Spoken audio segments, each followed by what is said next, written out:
Yeah, Little New York for ya. What did I play first? Quiet Storm. Oh, I guess it was a lot of Queens. Well, I guess it was Queens and Brooklyn. Then it was Queens. Then it was Brooklyn. Brooklyn. Something like that. Brooklyn. She said Brooklyn. She meant it. So she knew where I was gonna be. Yeah, no, that's not in what 90. that is. That is no, that is Brooklyn how is people. the projects. Brooklyn. Brooklyn is where we're at right now. Actually, Brooklyn, New Jersey. That's how she said it. She meant it. That's what he's saying. She knew what she said. She was speaking to the future. Okay. No. Y'all leader. Y'all following shit. No. There's also a projects in Brooklyn called Brooklyn. Really? Mm-hmm. Is it dangerous? All the projects are dangerous. Do you know that for sure? No. Why you holding the mic like that? You better rap. I don't know. I just feel inclined to hold the mic like this. Like Leave her alone. Do you would be a battle rapper one day? Leave her alone. I feel like you could do it. This is so cool having a mic right here. I feel like I'm on Breakfast Club. Listen, Breakfast Club is another story. I haven't watched Breakfast Club in a long time. I always wonder like how they feel about they don't have any fixed cameras. Yeah. Everybody's always moving. So it's somebody like just hand holding the camera, like that motherfucker have like a strong ass shoulder at this point because he be doing his thing. Hey guys, you made my Styles okay. Styles Billy came out tomorrow. Styles my bad. Quarantine sometimes I like blow fall back. You know that wintertime means wintertime. Pretty good Styles. Sock Daddy audio sound to cut the motherfucking files. What I got on my feet? Regular. Oh no. Matter of fact, no. I got some Wu-Tang socks, but you really could see it. But I got a little Woo right there. You know, a little Woo block. Where are your Uggs? More on my Uggs downstairs. Where they supposed to be. Aren't they slippers though? Yeah. What do you think I am? I know I'm Jamaican, okay, but you gotta be. You're Jamaican? Yes, I'm Jamaican. Hold it down. I'm Jamaican too. I didn't know you were Jamaican. Wagwan. Do you cook? Like West Indian food? Do you make Jamaican cuisine? No, you asking me questions now. No, I don't make any of that. He's barely Jamaican too. First of all, relax. Wow. My grandfather's Jamaican. That means me. His grandson, barely Jamaican. Like I said. Is your father Jamaican or your mom? No, I said what I said. Okay. Why you digging for shit? I'm just trying to figure out how deep it goes. Oh man, listen. It is the first episode of March. It is Women's History Month. It is. I don't know why some point it became people saying Women's Month. I don't know why when that happened. It has happened. That's interesting. And I don't like it because I feel like it avoids the history part. So it's Women's History Month, and it just got off of Black History Month. My job said nothing. 29 really? days. They said nothing. Really? They said not a word about the black, whole. I don't want to put Black on blast or history or the month. Wow, you work for a major company. Yeah, I do.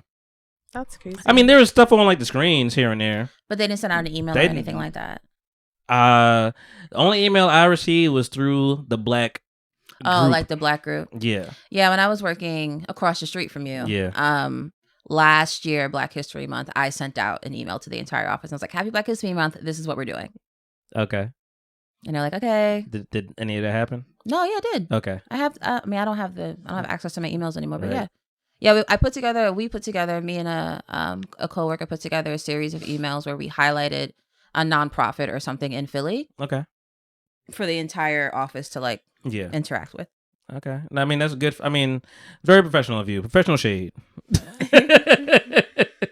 And I mean, how many Black people are on your team now? In the office? Yeah. At the time, maybe like 10 at the time, maybe. That you worked with? was on roster. Okay. That were a part of that email? No, the email went out to the entire office. Okay. Gotcha. Yeah. But okay. But your team is like 10 people. Yeah. Okay. I'm the only Black person on my team. Oh wow. So it was like 10 Black people in the office. In the office. Yeah. Right. Yeah. I'm still the only one. Okay. In the office? The whole office? Where I work, as far as like close proximity, there's only one other like minority as far as like ethnicity is concerned. I'm trying to think. Maybe 2 if you want to count Italian. But really I know we all squinted our eyes. But yeah, and I'm like, do I want to be this guy to bring it up? The Black guy, like the only guy, like, hey, like I put it in my background, my virtual background, a couple times to let you know, like, hey, I'm black. Black History Month. I think last one was like Black History 24/7 365. Like, let y'all know, and I'm gonna still do it. I'm gonna put black women now. I like it. I like it. Cause I dare them. You know what's gonna happen though? They gonna say something about St. Patrick's Day.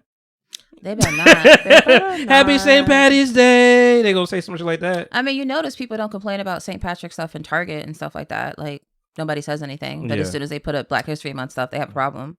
Right. Who had a Or problem with LGBT. Target? Huh? Who had a problem with Target putting up black stuff?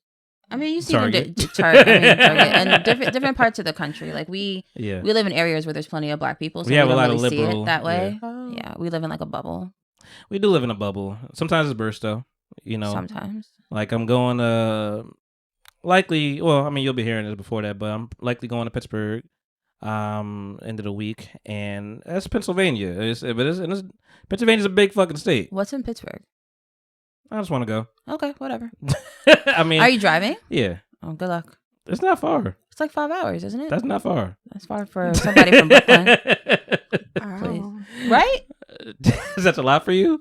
5 hours? 4 hours or 5 hours is fine. That's That's my a mom long lives 4 hours time. away. Like driving is nothing. You're talking to two people who don't who drive. don't drive. so- I forget. Yeah. What's far for you then?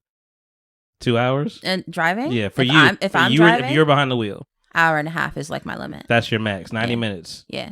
Does that mean is that your max because you want to come back the same day, or No, because after that I start dozing off and like I just don't. you can't do it? I lose the ability to focus. So what about being a passenger? Like, would you just be? Can you be up the whole time being a passenger, or are you gonna Yeah. doze off at the 90? no, I can be up the whole time as a Okay. passenger. Interesting. I could be up the whole time. Yeah. Well, guys, introduce yourselves to the people. Them. Become Jamaican. Right, because you're Jamaican. I am Tamara. Booyaka! Right. I am The bug clapped. Tamara. Did you just call me Tum Tum? AKA Tum Tum. That's what our Jamaican Tum Tum. Jamaican father calls Wow. Not the Tum Tum. Yes, that's what on that. my father, who literally just called both of us. This is usually around the time he calls us once a week. Yeah, my dad calls me Tum Tum. Tamara, and I don't have any. You know what? Yeah, do that shit. I am thinking about taking on a new AKA, a new persona, felt it in my guts. something like that, Yeah. called the Ascending Scholar. The Ascending Scholar. hmm Okay. What does that mean? It means that I am someone who is a lifelong learner, Mhm. and I want to help people on their journey towards figuring out what they want to do with their lives, professionally, academically, things like that. Okay. And there's also a spiritual aspect to it that I'm still trying to figure out. All right.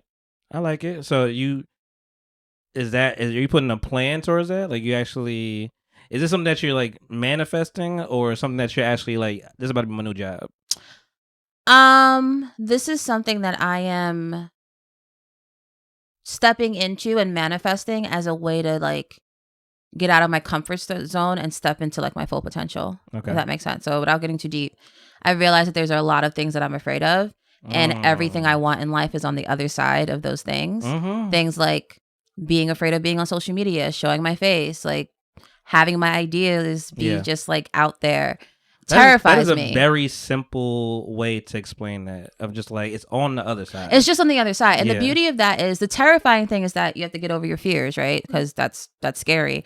But the beauty in that, and the almost the like resolve and solace in that, and the comfort in that, is that you know exactly what you need to do Mhm. in order to become your best self. It's just overcome the fears that you have. Yeah.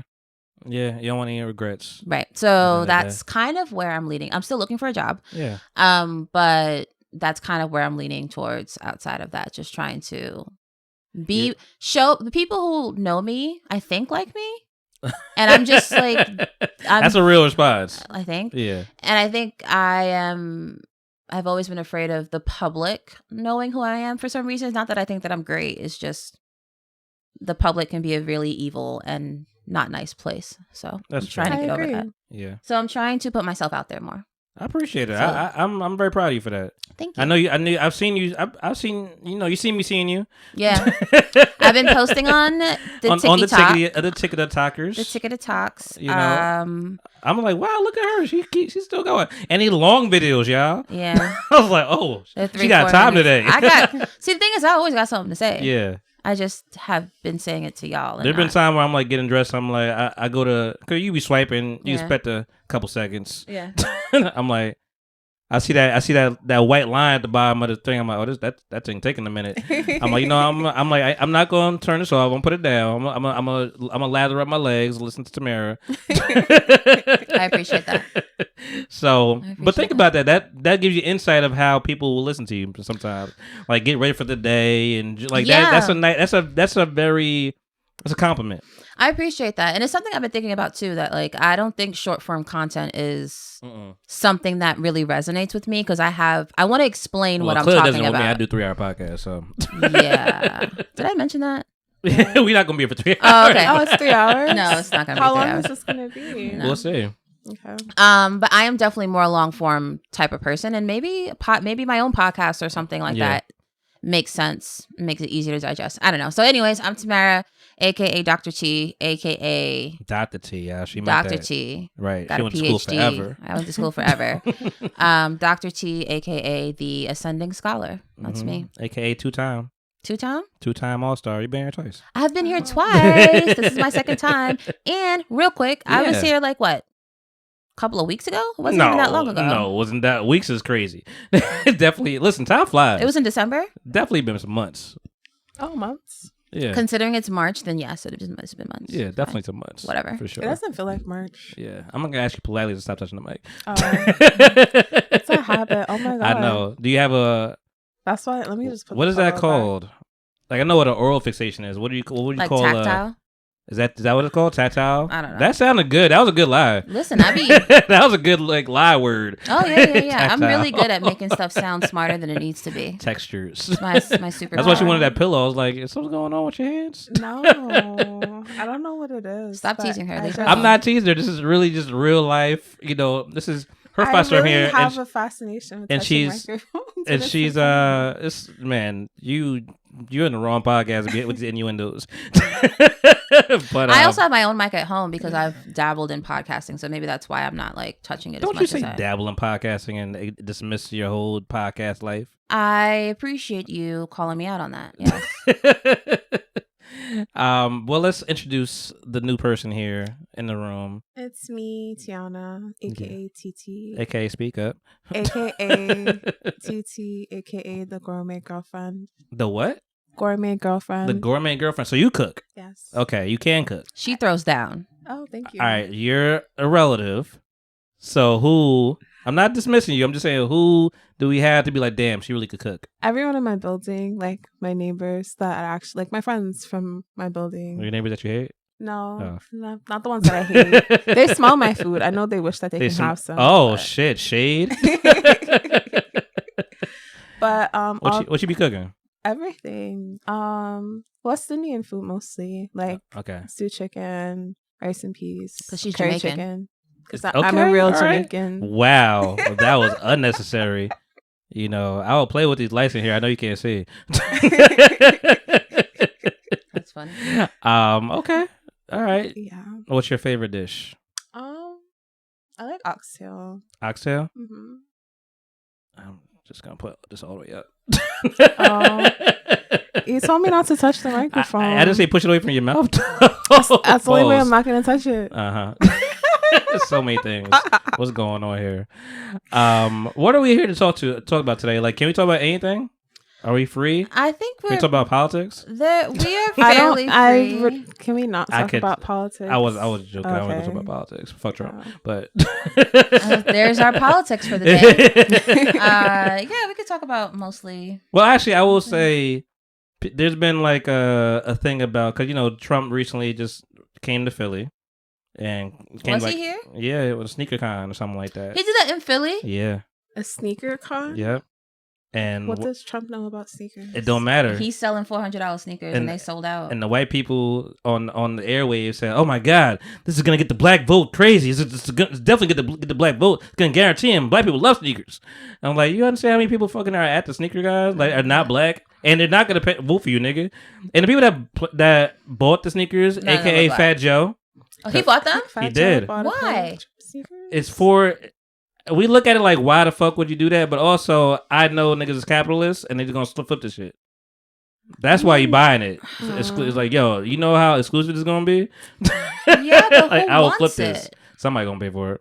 You think the biggest Trump fan not gonna buy them sneakers for I $15,000? I think the biggest Trump fan can't afford those sneakers. Damn. That was shade. It is what it is. I think the most diehard Trump fans are individuals who don't have a lot going on for them economically, and so they hold on to like all of his The diehards, yeah. the diehard. Yeah, That's what I'm saying. yeah, The that makes diehards sense. who like hold on to his every single word, and it's like he's gonna literally save me and my family. It's like he's not, but you want him to do that because you don't have anything else going on, Right. unfortunately. So That's fair. Yeah. No, I don't. We don't do too heavy on politics here. Like, it's funny. My grandma be like, "You ain't see so and so got killed or whatever." Like, I'm like, I don't watch the news, Grandma. I don't watch the news either. I'm I do. sorry. I know, but and like sometimes I be feeling bad because my grandma be my grandma be getting TMZ and what's the other one? Page 6. She be knowing all the celebrity your tea. grandmother, She be knowing the things. Not I be TMZ. talking about stuff. I'm like, oh, how you know about that? I'm like, she be getting a little. Everybody get information differently. So while I'm getting stuff in long form, she getting them little 10-second, extra, all those. But my grandmother, if it's on The View, then she knows about it. extra. But yeah, like I'm like I feel bad sometimes. I'm like I don't know sometimes, but I'm like I don't need to keep embracing all this harm, like embracing all this like. Yeah. Like if I don't have like a resolution for it, I just talked about this on the Runaway Curls that you guys heard yesterday because it's Tuesday. But I just thought about that the other day. I'm just like, I don't know. I feel defeated sometimes because I'm just like, Yeah, the news is depressing. it's depressing. I'm like, I've been turning that off. I'm like, I want to be informed, but also, if it ain't changing, what am I gonna do? Why would I just keep consuming this to just know? I'm asking that to you because you the ascending, Huh? You're the ascending scholar, so I think the more you everyone learn. I think everyone needs to engage with the news as they see fit. Like I'm not going to sit here and shame anyone for how they engage with it. I personally, with some of the things that's going on in the world right now, I personally feel like it's the least I can do is to witness what's happening, what's happening to them. In different areas of the world, like whatever it is, I feel like, well, I can't physically do something. If I could, I would get up and go over there and help and whatever, but can't do that. So the least I can do is witness and be able to share the experiences of those who are going through a lot of things. But I don't fault people who who don't have the capacity to like balance both things. I'm barely balancing. That's the second level of like, oh my God, how dare you not know? Like that's the second level of like, yeah, I'm not that person. Shaming people. For I'm not that person. Keeping up with Israel and Palestine. No, I mean, if you think about the last 10 years of our lives, what has happened in the last 10 years? Like our nervous systems are so dysregulated right now as a community and as a country that I cannot fault anyone for not wanting to further. Yeah. Yeah. I understand. That's crazy. I used to watch the news every day when I woke up in like Same. junior high school. Like News 1, that was the New first York channel One. that came on. Same. But once I got to like how did we start doing 17, that? 18, I just How do you stopped start or watching. stop? No, like we both would do that. Like just Yeah. wake up and watch New York 1. And then Yeah. eventually you just stopped? Yeah, Yeah. I just stopped. I haven't done it in like I talked about it the other 13 day. years. I'm just like, because the Daily Show's back with Jon Stewart. Jon Stewart's back, and that's the only Daily Show I cared about. Mm-hmm. Trevor Noah did a good job, for a minute, but you just kind of like fall out of stuff. I like Trevor. I like Trevor too, and I think he was a good replacement for it. But like, I know Jon Stewart. That's what I grew up on. I went to Daily Show. Maybe that was my news at 11 o'clock at some point in life. Now I don't even. I'm like, so what is it on Paramount? I'm like, dog, you asking for too much now. Yeah. To get to these avenues. But I don't know, things just change. I've always felt like I always said I'm a quick addiction kind of person. Like I do it I'll do it a lot for a minute, and then I'm like, all right, that's done. I mean, you say that, but you've been doing this podcast for how long? This is definitely the anomaly. This is episode 281. It is. That is something to be very, very, very proud of. I appreciate it. It's a lot, but I appreciate it. Definitely have our ups and downs and all the things. It's definitely been a journey, and I appreciate you being honest with me. And as far as like stories are concerned, right now that I even trying to think I even care about. Yeah, I get all my information from TikTok. That's the scary part. That's the scary part of society. Because you can literally say whatever you want and put it out there, And and now, people will believe it. and now there's AI. You could basically voice whatever you want. yeah. Yeah. So I don't even know what to believe in that. Yeah, but I use TikTok for comedy. yeah, the most recent comedy on there was Risa Tisa. Comedy, wow. You know what? I guess we could talk about that. I mean, everybody's already talked about it for the most part, but we haven't on this podcast. And, you know, actually, I guess we did it very quickly because it was really open and shut. It was like, hey, she got conned. She owned up to it.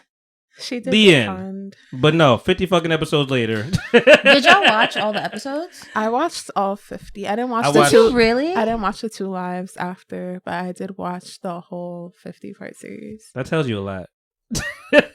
Was it like 9 hours? Because they're Ah, all like, are they each all one like was 10 minutes? 10 minutes? So I don't know how long. It's 500 minutes. Oh.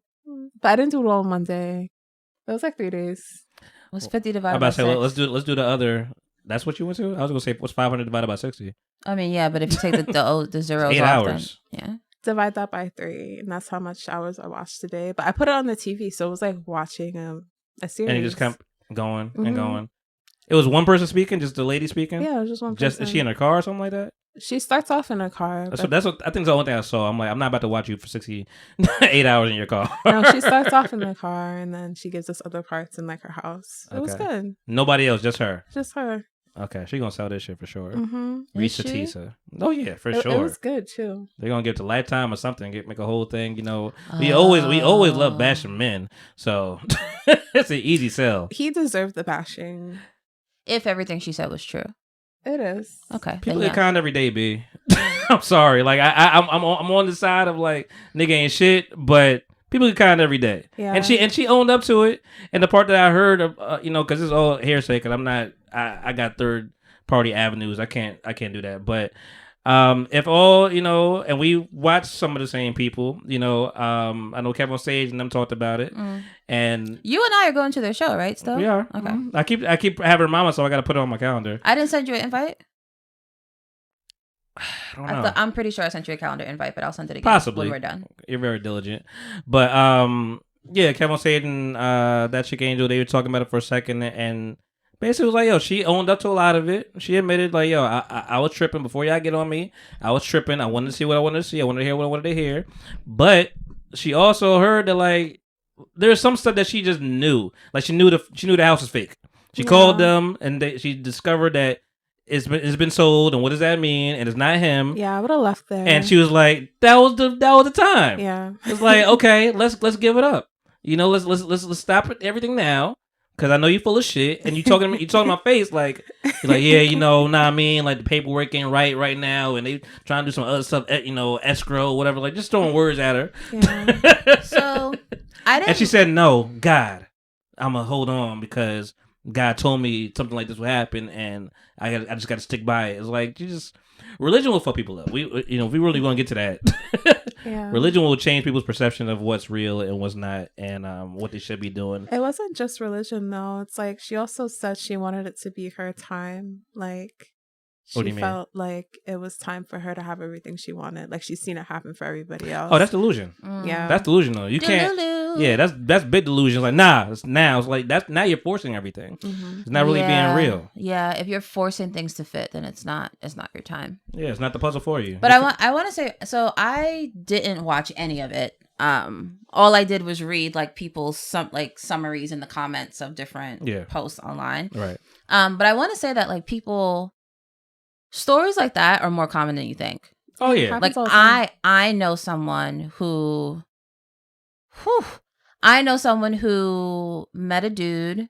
They started dating. He was had a job, has a great job, NYPD officer, all the whole 9 yards. They wind up finding out they're with child. The day that she has their son, he's not even around. He's like not even at the hospital or anything. He is in like Puerto Rico or some island picking up his daughter that the person I know didn't even know about. Picking up the daughter, bringing her back. And so like when she got back from the hospital, not only did she have this like new son, she also had like a 9-year-old girl that she's never met before, like in her house now.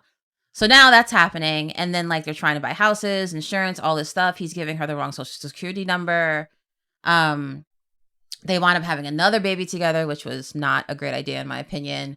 Then I find out one weekend they like go on some like boat ride in the city in New York City. And then the next day, that night, his sister calls my friend and he's like, I just got an invitation to a wedding. Are y'all getting married?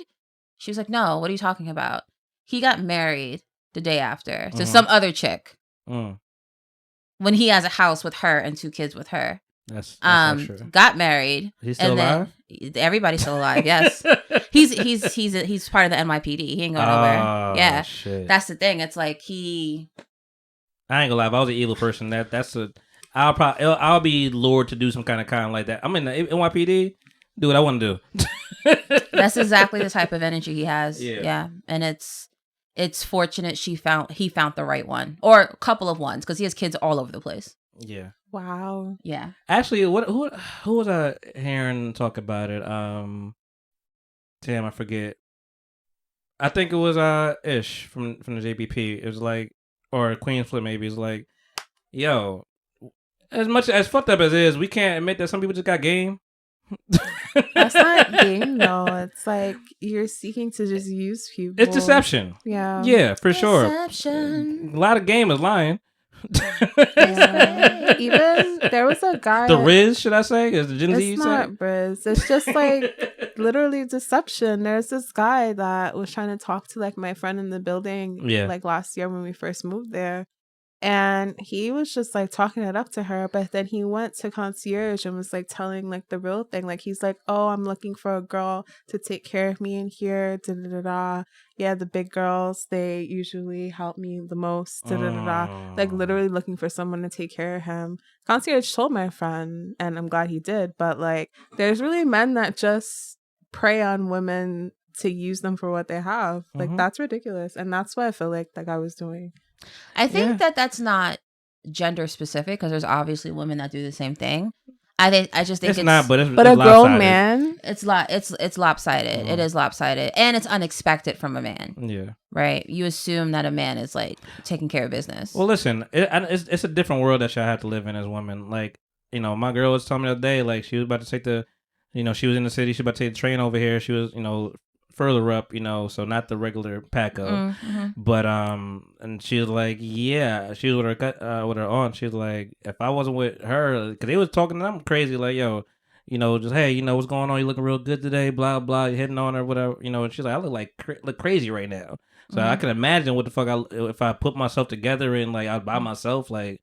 You can't even move around, by yourself. You can't, but also there's this thing that I've noticed. And guys, we don't even think about that because we don't have to deal with it. So that's true. But I know you can attest to this, that like when you, sorry, I'm touching you. No, you get that hurt. So they're sisters, by the way, guys. I don't know if they told you that. Yeah, Tiana and Tamara.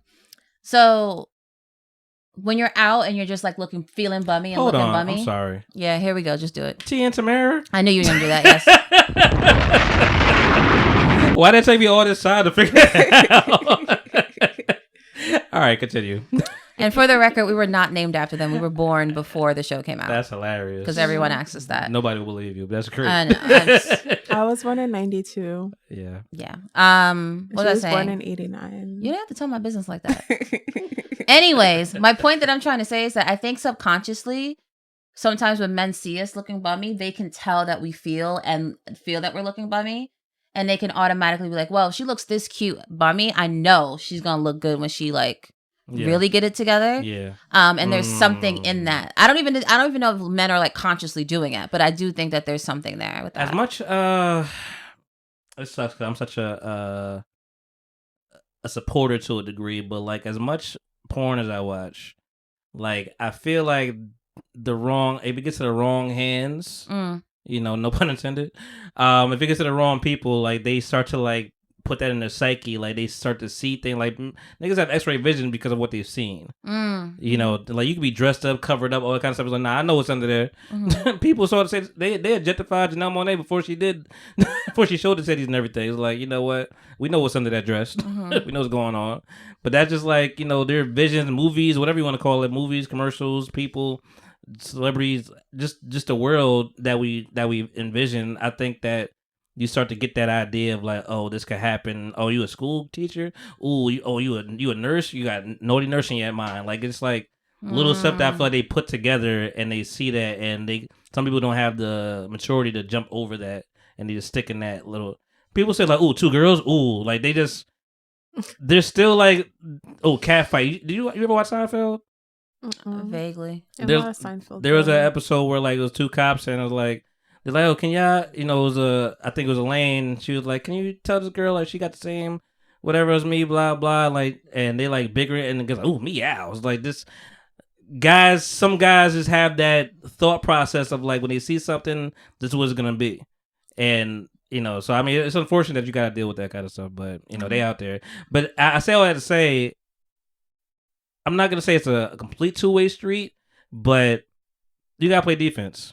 Yeah, unfortunately, you gotta play defense. Like Reese T, she admitted, she acknowledged her wrongdoings, and I was like, yo, I was deceived, but I was ignoring the red flags. Yeah, I would have been to the background check. Yeah, but that's defense.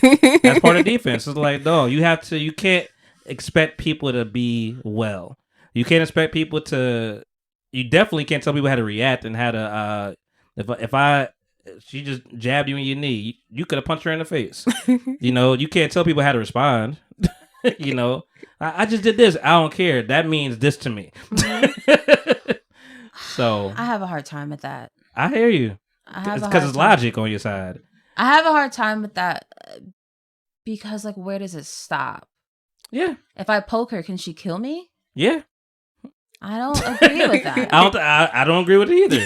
But I'm saying, and you can't tell people how to. That's the logic of a lot of what's wrong, what's going on right now. Yeah. Yeah. So I don't think.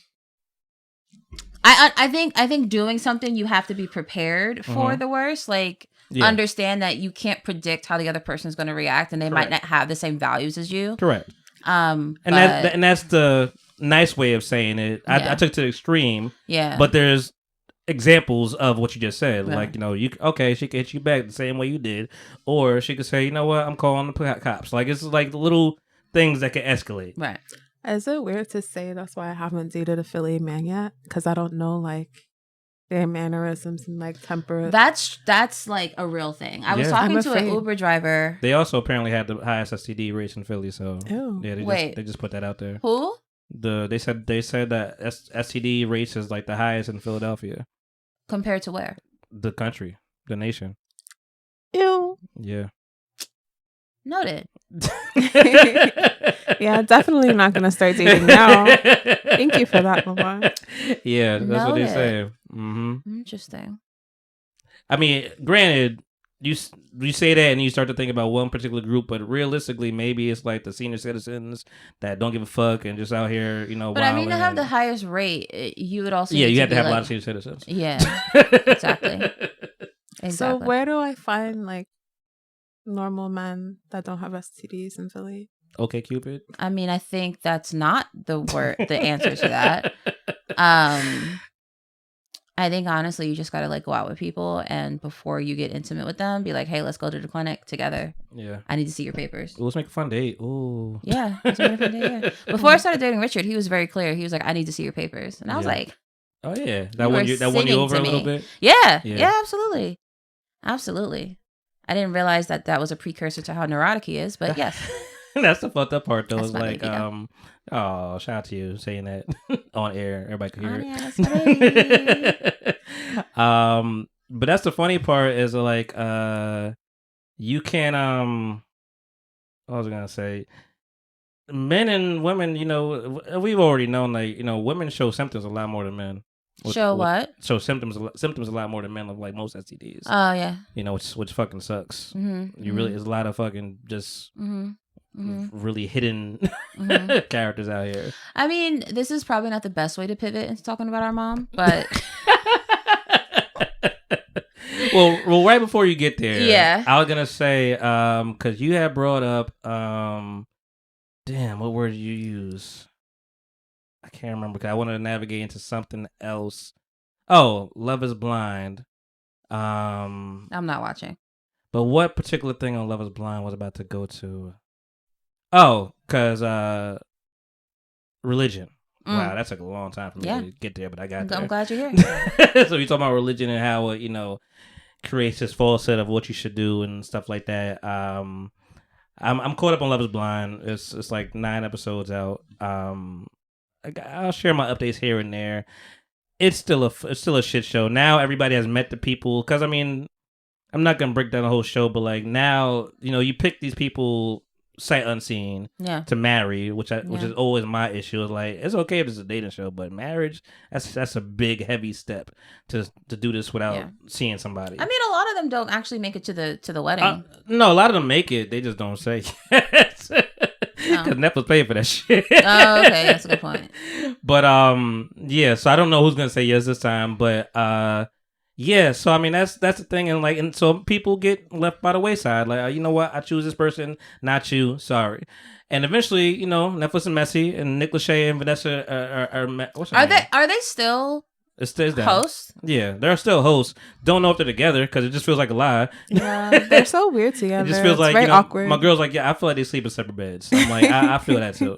I had that same vibe, but it's them nonetheless, and they're gonna be messy. So eventually, everybody's gonna meet each other. People that you dipped out on, people that you hooked up with. Yeah, the fact that they bring everyone back, that's even messy. if they weren't chose, that's like messy. Why would you even do that? That's stupid, especially if they're supposed to get married. Yeah, so they did that, and it got messy as expected.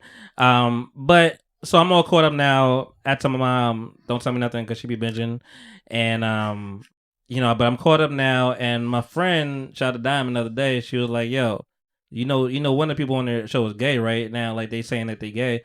And I'm like, so can you guess? I'm like, don't tell me nothing. I ain't seen nothing yet. But I'm like, is he black? He's like, I can't say too much because he's just going to give it away. Because my first guess was Clay. And Clay is very metrosexual. Mm-hmm. He's very metrosexual. But You're watching? Yeah, I'm up to episode Look at you learning in real time. Where are you? Episode 7. But I already seen who they think is gay on like Twitter. Oh, no. So before you even say it, because I mean, my first guess was Clay. Yeah. Which shouldn't have been my first guess. But my first guess was Clay. And I was like, because something's going on with Clay. Mm-hmm. I don't know what it is. I don't know if he's bi or what is going on. He definitely has trauma and his parents breaking up or having divorce, and whatever. Infidelity. Because I said the other day, he's like, yo, he'll be talking to the girl AD who has a slamming body. Let's make no mistakes about it. She got the slamming body. She got caterpillar eyelashes, but the body is amazing. She could it's fly away. Just blink a couple times, but she start hovering.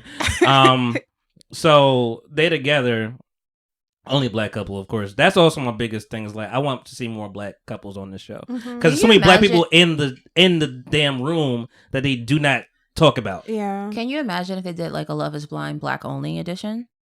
It might be the highest ratings ever. Yeah. Yeah, it would be actually. Yeah. Especially when you get to meet. They already did Queer Love for Ultimatum, so they could, do something for, even though Queer Love was just lesbian love. There's nobody else everybody was a woman on that show. So it was just lesbian love to me. But he's talking to a girl like, hey, yo, I love this. This is great. This is amazing. Yo, I love you. This is all I want in life. 2 seconds go by. I just don't want to disappoint you, though. I don't want to cheat on you. I just be, in my head, my dad was a player back in the day. It's like all these little seeds of doubt. So, but I do have some amount of faith in them. After, when you catch up, you'll see what I'm talking about. Mm-hmm. You didn't meet her mother yet, right? Oh, no. But I saw the episode where she met his family. He has a cute family. Yeah. Her mother definitely, she was a character, but she was speaking some truth. Mm. And I was fucking with it. So, I don't know, something there. But fast forward, it wasn't Clay. And then 2 seconds go by, I'm talking to my friend, I'm like, that principal nigga? Yeah. Because you saw the episode where she was basically like, I just don't feel like you're into me. He projected everything back on her. It was like, well, you're not into me. And if you're not into me, we can't do it. Went upstairs, called his friend and said he was coming over to his house. and did not care that he just told the girl that he didn't want to marry her. Women be hearing stuff differently. What did you hear? No, what you picked up makes more sense now, but I just wasn't even like, because he's very dismissive. He's like, I just want to be loved. I don't understand why you don't touch me. You feel me? He's like, I mean, if you feel that way, bitch. I mean, I don't know. Just that's how you feel, girl. I mean, you good, but I love you. I fuck with you, but you don't fuck with me. I touch you all the time. Like, blah blah. Meanwhile, he did not touch this girl at all. Because the thing is, because I didn't get it from that phone call, but I was like, for me, the thing that threw me off was like, initially, I think AD had a conversation with him, right? Mm-hmm. At the little mixer. And she's like, what do you feel about, the black and white thing and, the race dynamics? And I feel like that got to his head of like, damn, what's my family going to think? Like, and that's where the religious thing plays out, because he's a very religious boy. He's a principal, but he's a very religious person, blah, blah. I feel like, and that's where it goes down to like the whole gay thing. I'm like, I feel like he feels like he has to show up a certain way. Mm-hmm. Like he feel like he has to get a woman and all this kind of stuff. Like it's probably put on him, and that's not his truth. And he probably shunned the devil for him even thinking about whoever he called. Mm-hmm. So, but yeah, he's like, we good? All right, we good? We cool? She's meanwhile she's breaking down. She's crying. We're fine. He's like, all right, you cool? All right, man. Yo, I'll meet you later. He's like, I have my bags packed. I'm about to come over there.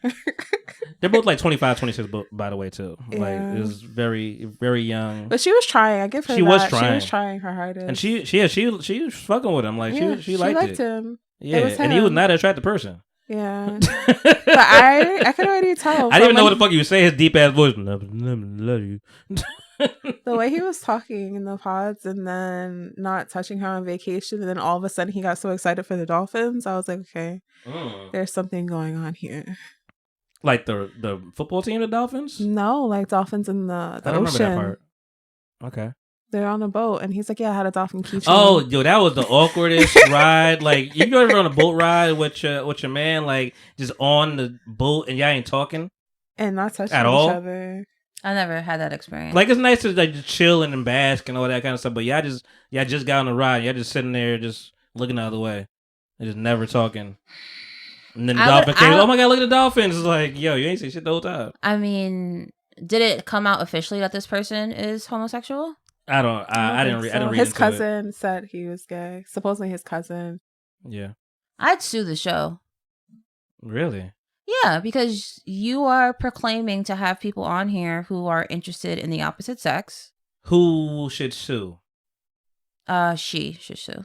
That makes sense. Yeah. That's a good case. Yeah. I mean, it's a case. I don't know if it's a good case, but I mean, like, it's a case. There is something there with, like, her having faith that their matchmaking services were to her best interest. But if they let someone sneak in who is not interested in women, because that is what that's what they're trying to, right? Yeah, so, if there's something in there like, yeah, hey, we found the best matches for you, that could be litigation of just like, dog, you told me this false pretenses because like, this person is not that. Yep. But also they could lie too. So at that point. But I feel like their detective skills should be better than that. Should be way better than that. The show the show just wants mess though. You know the that. casting, like they should be held accountable. The show wants mess though. There was another like couple. They weren't together on the show, but remember the really big dude with like the mullet? Yeah. Trevor. He was in a relationship with a girl who was also on the show, and they broke up. Well, they didn't break up. They during the show. Yeah, they said that they both went on the show, and then their relationship as they went on. They were in a couple when they went on the show. Yeah, but they just said we're gonna play this role. Yeah. It's like, oh, wow. So Netflix really doesn't. Damn, and I fuck with Trevor too. Yeah, he was. I like Trevor for. What was the point of that? I don't know. I guess to get money. clout. Yeah. I do think people want to get clout. People do want to get seen. Like the girl that I'll be laughing every time, Slay. Like I laugh at the shit. That? The girl that with the other Amber when she was like she's like, tell me right now, did he talk to you about that? And and she's like, oh my God, I'm gonna have to live out my worst fears. Slay. And she walked away. This is the one that Matthew went to go find. Matthew went to serial killer Matthew went to go say, yo, serial killer Matthew? When he was in the parking lot? America's behind me. I'm going to go find old girl. Because he liked AD. The other one that liked AD. The white boy that liked AD. Oh, wow. Yeah. He left her to go find Amber. The one that said slay. Wow. I love this. This is amazing. Tamara has no idea, but she's also like, what the fuck? You should watch it. It's okay. You know I don't watch reality shows like that. Why don't you? It just feels so silly to me. I don't know. I don't feel like I learn. It's sillier than it's not entertaining. WandaVision? It's not entertaining to me. It's not entertaining to me because there's no... Not that there's no, but like WandaVision, for example, I'm not even saying you're in a fantasy of sorts. It's more so I can appreciate the craft of the writing and everything else associated with it. Yeah. With reality shows, the only goal is to cause as much drama as possible. Yeah. And you don't need any skill to do that. And so I think that's why I just don't care for it. I don't care for the new seasons of Love Is Blind, but that first season, I was crying, and it was happened during the pandemic or the year after. I don't know if it was 2020 or 2021. Last season was okay. With was that Jackie and them?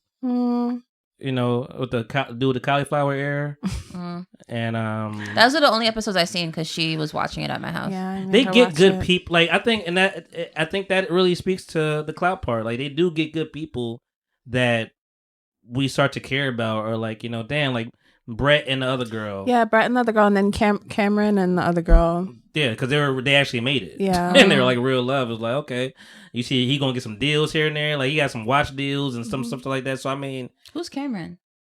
Cameron is the white boy from the white scientist that got married to the African American woman. But he didn't not choose the her African first. American woman. He chose her. No, he didn't choose her first. He chose a different chick, didn't he? Nah, no, he chose her. It was always her. They got off like immediately. It was just them two. Not the two black people. I'm trying to think who you're talking about. No, it was a white guy and a black girl. You're talking about the other black couple, probably Jared and the short little black girl. That was his second choice. I don't know. That was a fucked up season. No, there was one with a white boy and I want to say she was mixed race, and they both had like their favorite song or something that their parent, like their mothers individually, both really, really loved, and they really connected on that level. But he chose like some Jersey Shore chick, and then at the end of the day, she was like, "No, I don't really like you like that," and so then he went back and asked the mixed chick. I don't know. Oh, that was the last season. It was a white guy and a black girl. Yeah. They didn't. But that was the same season as Brett and. I don't remember those people. I'm trying to think the names. It was the weird guy. He looked like. Oh, I know you're talking about. That works. The weird guy. Yeah, like black short hair. I know you're talking about. I wasn't mad at that one though. I wasn't mad at that one because it's also sad. I don't know you for real. Like I can't tell. Like yeah, we could definitely get our. Relations with a couple things, same song, stuff like that, after in the comment, but I don't know you. So, I mean, I could possibly make the wrong choice without seeing you. And then, you know, I'd say that seeing President Trump's and everything, Jersey Shore shit is funny because that chick was trash. You knew exactly what I was talking about. When you started saying, started click that, no, because I thought about the girl, Bliss. Bliss was her name. And I thought that was a perfect match. And I'm like, damn, but you know, we also are on the outside. I didn't think that was a perfect match at all. I think it was obvious from their conversations that he was gravitating towards someone who reminded him of the childhood he grew up in that was super traumatic. Again, I'm overanalyzing this, and that could be a safe place for them to, like, you know, saying, damn, I really... Yeah, but it's not healthy because he purposely wants to get away from that. Because Kenneth and, you know, the principal, and they bonded over kind of similar stuff. It's like, yo, you love this, I love the Lord, faith, and blah, blah, blah, whatever. And then they get together like, oh, this was just going to be a safe place for me. I didn't really want to be with you. Like, really wait. So you're saying that... I'm saying that the dude who people are saying are gay, is gay, bonded with the woman over religion. So then why is she mad that he's not touching her? No, she agreed to not have sex with him before marriage. Okay. But there's just like still no intimacy at all. No affection. Yeah. Like no affection. Once he got his phone back, he got it. As soon as he got, like, granted, I know you're busy. You're a principal. You got stuff to do, stuff like that. How busy are you? I know. But he was on his phone to me like, she's over here cleaning. So he was like, you want some cook, babe? He was like, yeah, you know, it's cool. I'll do that, you know. She never even like gave eye contact, like ever. Everything she's talking about, like, yeah, man, that movie's kind of cool. I'll do that. You know, that's fine. And she was like, you want the left side of the sink or the right side? He's like, you know, that's fine. Whatever. Then he's like, I'm going to go downstairs. He went downstairs. Look at you. And was back on his phone. So you ain't to tell you about her telling the story. You should watch the show. I'm not watching that. You should you gonna be like, what, bitch? I'm not watching that. No. Talking back to the TV. Come on, but I have enough going on up here. I don't. You know what? Else. For Black History Month next year, well, this is the things we got to do. Get you to just talk back to the TV. Talk back to the TV. Mm-hmm. So talk back to the TV. What? Everything. What? That's why I don't go to movies because I want to talk to the TV. What? So I watched The Marvels recently. Yeah, I did too, and I enjoyed it. It was cute. I thought it was good. Yeah, I thought it was cute. Mm-hmm. Would you have been talking back in that movie? When I saw it, I was talking back to what you were saying. So I wasn't too into the way they. Come on, girl, that's stupid. You was doing like that? No, it was more like I was like Fury wouldn't say that. Fury would say this, or like it's Fury felt a little bit off. So your talking back is very diving into the writing. Yeah, sorry. So that's why it would be fun for you to watch reality because there's no real writing. I know that shit would stress me out. Because there's no structure. Yeah. Yeah. I love that you are who you are. Like you don't change. Like I fuck with this. This is a compliment. I'm sorry, it's a Monty compliment, but you are who you are. You're not gonna change. Thank you. I fuck with it. Like it's good. Like you are. No matter where you are, you're gonna be you. I just wanted to end like that because that was funny to say it like that. But I'm just saying, you're gonna dive into shit. You're gonna dive into stuff. You're gonna be. I'm gonna overanalyze thing. Yeah. You're gonna be technical with everything. Like I fuck with that. Like it's like it doesn't matter what it is. You're gonna see this can. It's like, damn, what kind of glue do they use? Like it's like. No, actually. I mean, granted, it's a Stone Cold Steve Austin beer. This is amazing. You know, Stone Cold is the best. From WWE. When did he start making beer? WWF. But we don't get credit for knowing that. No, I give her credit, but it's not even about her. The WWE. It just annoyed me from day one. It's all the same thing to us. Wait, so is there a controversy with WWF and WWE? There's a controversy with WWF. That's why I changed WWE. Oh, it was the World Wildlife Federation or whatever, or foundation, and they lost that. They lost that because it was World Wrestling Federation versus World Wildlife Foundation, and they lost. They had it first. Oh, the acronyms. Yeah. So they had it first. So they was like, WWE, fuck it, we ain't gonna pay that shit. Oh. And it kind of fucked up my childhood because I'm like, nigga, that's me. I know WWF. I don't know WWE like that. I don't know y'all niggas. I remember WWF too. Yeah. If you smell. But Stone Cold is Stone Cold. Like it's never, and he drink beer all the time and wrestling. So I mean, only made sense for him to make a beer and for it to be El Segundo Brewing Company. Does Ric Flair have anything?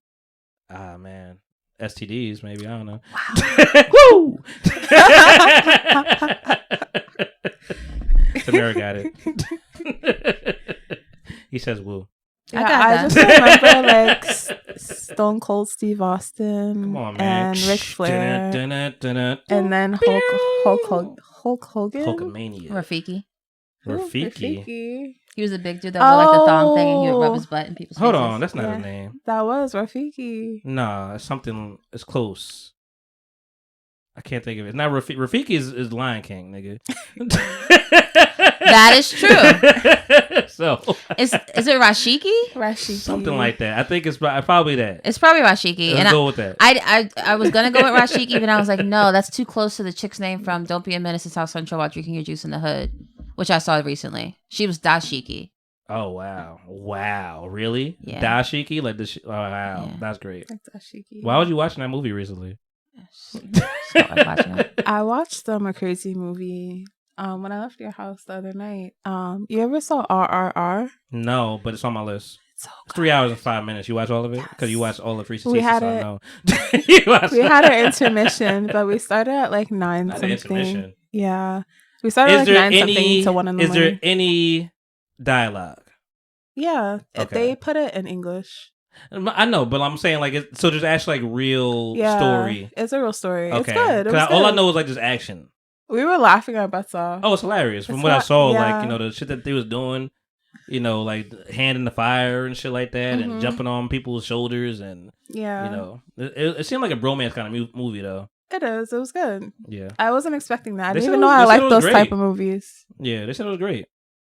You should watch it. I'm not gonna give you shade in your smile is hilarious to me. Huh? I'm not gonna all give you all these thoughts details. in your smile is hilarious to me. She's like, those kind of movies, huh? Can you pull your pillow a little bit to get off the mic, please? Oh. Thank you.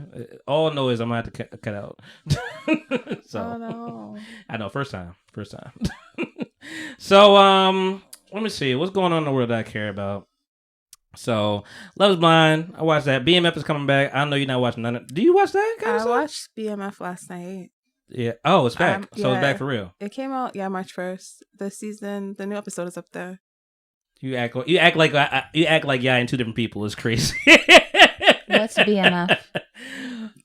Blowing money fast. First of all, that's Rick Ross. That's good though. No, it's She knows. She knows better. She knows better. That edible kicking in, huh? Big Meech. Larry Hoover? Big Meech was a drug dealer. From Detroit. BMF is about him. It's about his story. Okay. Yeah, Black Mafia Family. Got it. What it stands for. But and they have intangibles with Fabulous and Young Jeezy and all of the music game and that's what I'm waiting for it to get to because that's when they on the top like 2005. That's when they was on the top. Blue Da Vinci, all these people. So I want to see how that plays out. I don't think they're gonna show it. In the new episode, they show someone rapping, but they didn't say who it was. So I mean, this is also early. Like this is it's like a 25-year story. Yeah. You know, it's 80s. But they just got up to the part where Meech went to Atlanta, to go to Atlanta. Well, yeah, that's how they finished the last season. Yeah. So I didn't catch up on it. Oh man, Young Miami's terrible acting last season. So I didn't watch that yet, but I'm gonna check on it. Has she commented on the Diddy stuff? I don't think so. I don't think so. Did you guys read the new allegation? Lawsuit? Yeah. Oh. From who? From someone like a producer that used to work with Diddy. Yeah. Like Johnny Rod or something Rod. What is going on with the Meek Mill stuff? Oh my God. So the producers basically saying that Diddy, Meek Mill, and Usher had a thing. They're trying all three of them together. Pretty much trying to say Meek Mill is gay for sure. I believe it. Which is okay. So how does Usher come in? It's small potatoes to like what Diddy is even accused of. Like, let's worry about the accusers and the accused and the fucking abuse. Fuck this nigga being gay. Who gives a fuck? Usher spent time with him at his house when he was like 13, 14. He lived with Diddy for a period of time. Him and Bieber, like I think they just saw a lot of stuff. Okay, so I think they saw. I don't know how much they did, but I think they saw a lot of stuff. Yeah, and I think Kim Porter was on her way to saying some shit before she passed away, which is crazy. I was watching Single Ladies the other night. Don't ask me why I was watching that, but it's on. You is black. I love this. It's on Paramount. And together we make a really great fully rounded black woman. Yeah, that's amazing. Yeah. But I was watching Single Ladies, and does she know the music you know? No. Okay. So I mean, in the sense of just she's way more current. She knows all the music you know. All the music that I don't know that you know, she knows. No, like that. Yeah, but like Donnell Jones and stuff like that. Like, does she? She knows that. Yeah. Okay. I grew up on that. Okay. But Kim Porter was in Single Ladies, and she was really, yeah, like at standalone. Like she was there. Like she was. She was in the first 3 seasons, and so she was acting. Yeah, she was acting. Okay. With Lisa Ray, mm-hmm. And what's her face with pretty eyes, who's canceled. She's canceled. They're white people, girl. No. Oh. Pretty eyes. She was in I thought I said the Kanye video, All Falls Down. Oh, Stacey Dash. Stacey Dash. Oh yeah, I be knowing stuff. Fuck y'all. She's canceled for sure. Yeah, Stacey Dash is canceled. But basically, we ain't talking about her in a minute. Kim Porter was her character was she used to be in the video world, which was true, and she was writing a tell-all book. Yeah. So I was like, wow. So they're saying Diddy killed her. How did she die in her sleep? I forget she died. But the story is with Diddy is that she was writing a tell-all book about Diddy, and then she just died. Like she had pneumonia and she died. Why? She always struck me as having that Erykah Badu type energy of the sense of men in the industry gravitated towards her and never had anything bad to say about her. Kim Porter? Yeah. Because she was with Diddy. She was with, who was her first kid by? I'll Be Sure. Yeah. She also was close with somebody else. Lobar Pneumonia. Somebody 47. Yeah, 47. Like, come on. Yeah. Yeah. Anyways, I say all that to say that that is an interesting conspiracy theory. Yeah, I mean, listen, the internet going internet, so definitely for sure. I'm not gonna say anything is out of the realm of possibility because I mean, I talked about this on Around the Way Curls. Just like I think that when you have such a stature, you're able to defeat so many odds. I feel like you start to have a god complex, and I think that's what Diddy is going through. You got your parties going. Like, listen, he comes here under Andre Harrell, Uptown Records, gets fired, makes Bad Boy, does Add Enough and gets Biggie. Biggie is the man. He is who he is. He dies. Diddy still rocking. Goes with the every chance. Keeps going, moving. Diddy step out, bring Sting together. R&B, Mary J. Blige. It's just 112. We gonna keep moving. Vote or die. We gonna keep going doing this and then that marathon. Revolt. The marathon. Work for Diddy. Fucking making the band. It's just band. The parties. What band did he make?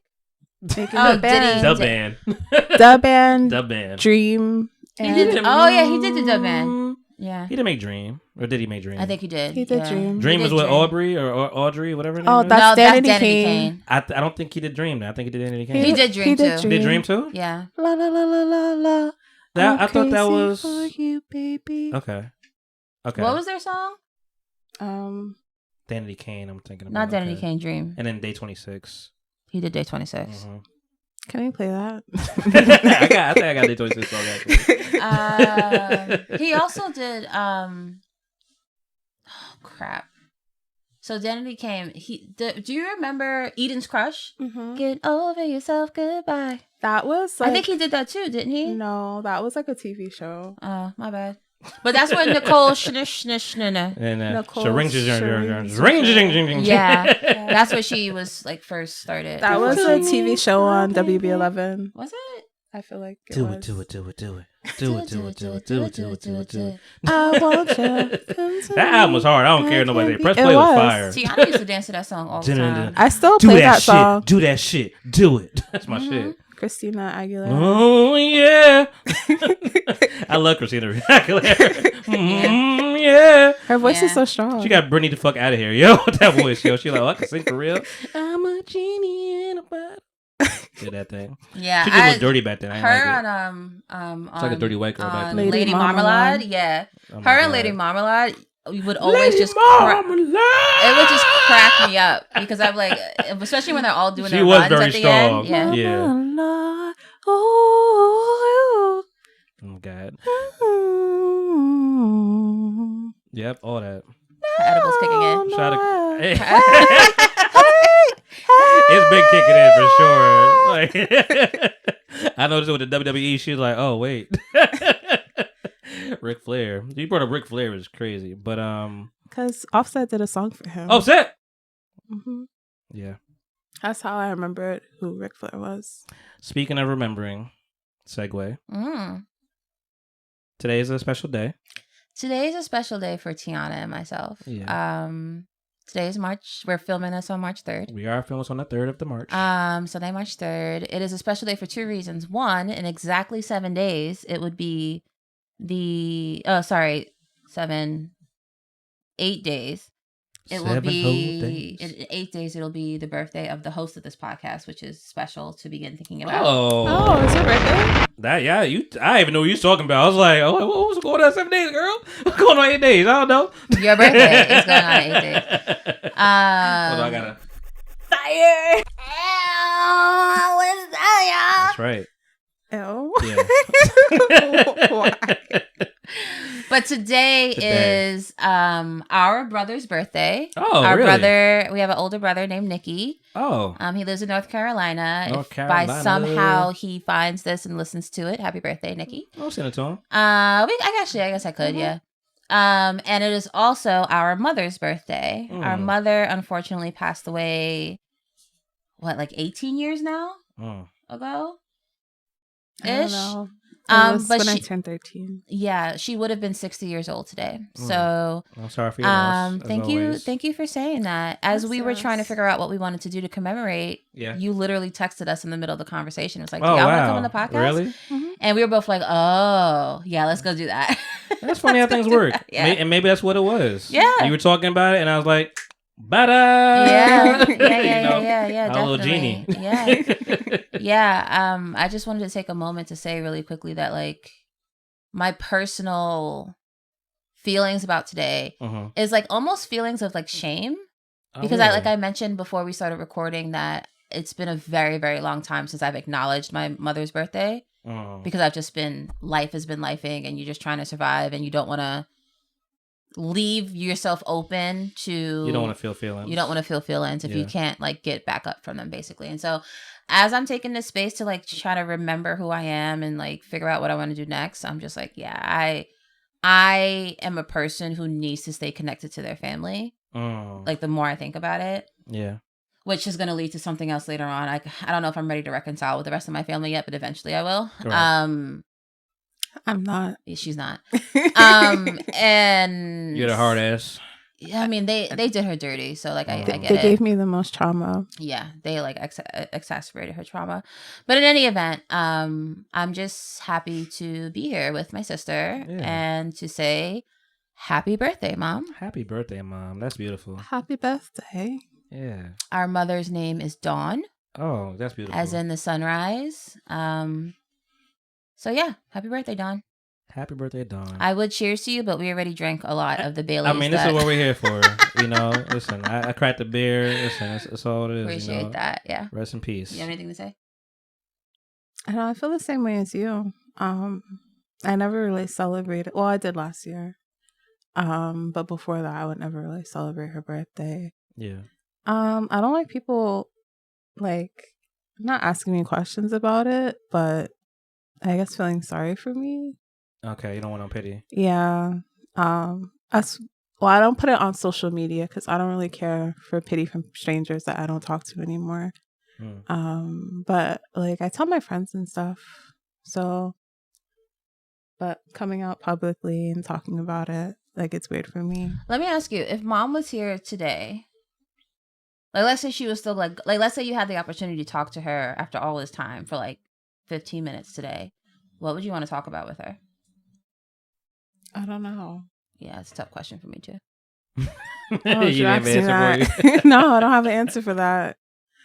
Yeah, I don't know. Me neither. What's your fondest memory? My fondest memory of my mother is, and I don't know if you remember this at all. I was in middle school and I somehow finagled my way out of being in class by like helping set up computers or something like that. And my mother came to the school. I don't know why. She brought her with her. And they were looking for me and couldn't find me because I wasn't in class.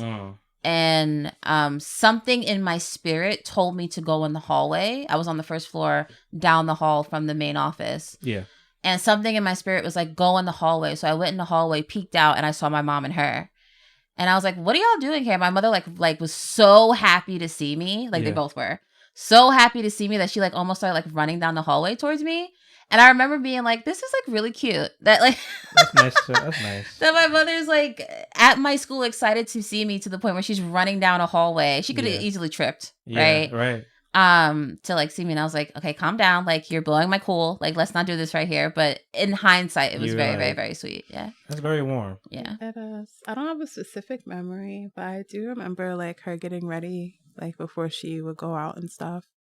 And like I remember her scent, and I just remember her playing music every Friday, like as she cleaned. Saturday morning. It's Friday evening actually. Okay. Saturday morning. She passed when you were 13. Yeah, I was 13. I was 16. You were 16. How does that feel? It was at that time. crazy. That's like the middle of your like. It's like everything happening with you right at that point. Yeah, you can remember. I had just started to like be more open with like having friends and stuff. So I would be on the phone a lot, and then like I had a guy best friend, everything, and then I think it was June. of 7th grade, that's when my mom was in the hospital, and they told me that she only had 6 months to live. And so we spent that whole summer in the hospital. Yeah. And me and Tamara would go every day to downtown Brooklyn. I think it was called like Long Island. It was Litch. It was Long Island College Hospital at the time. Did y'all get closer after?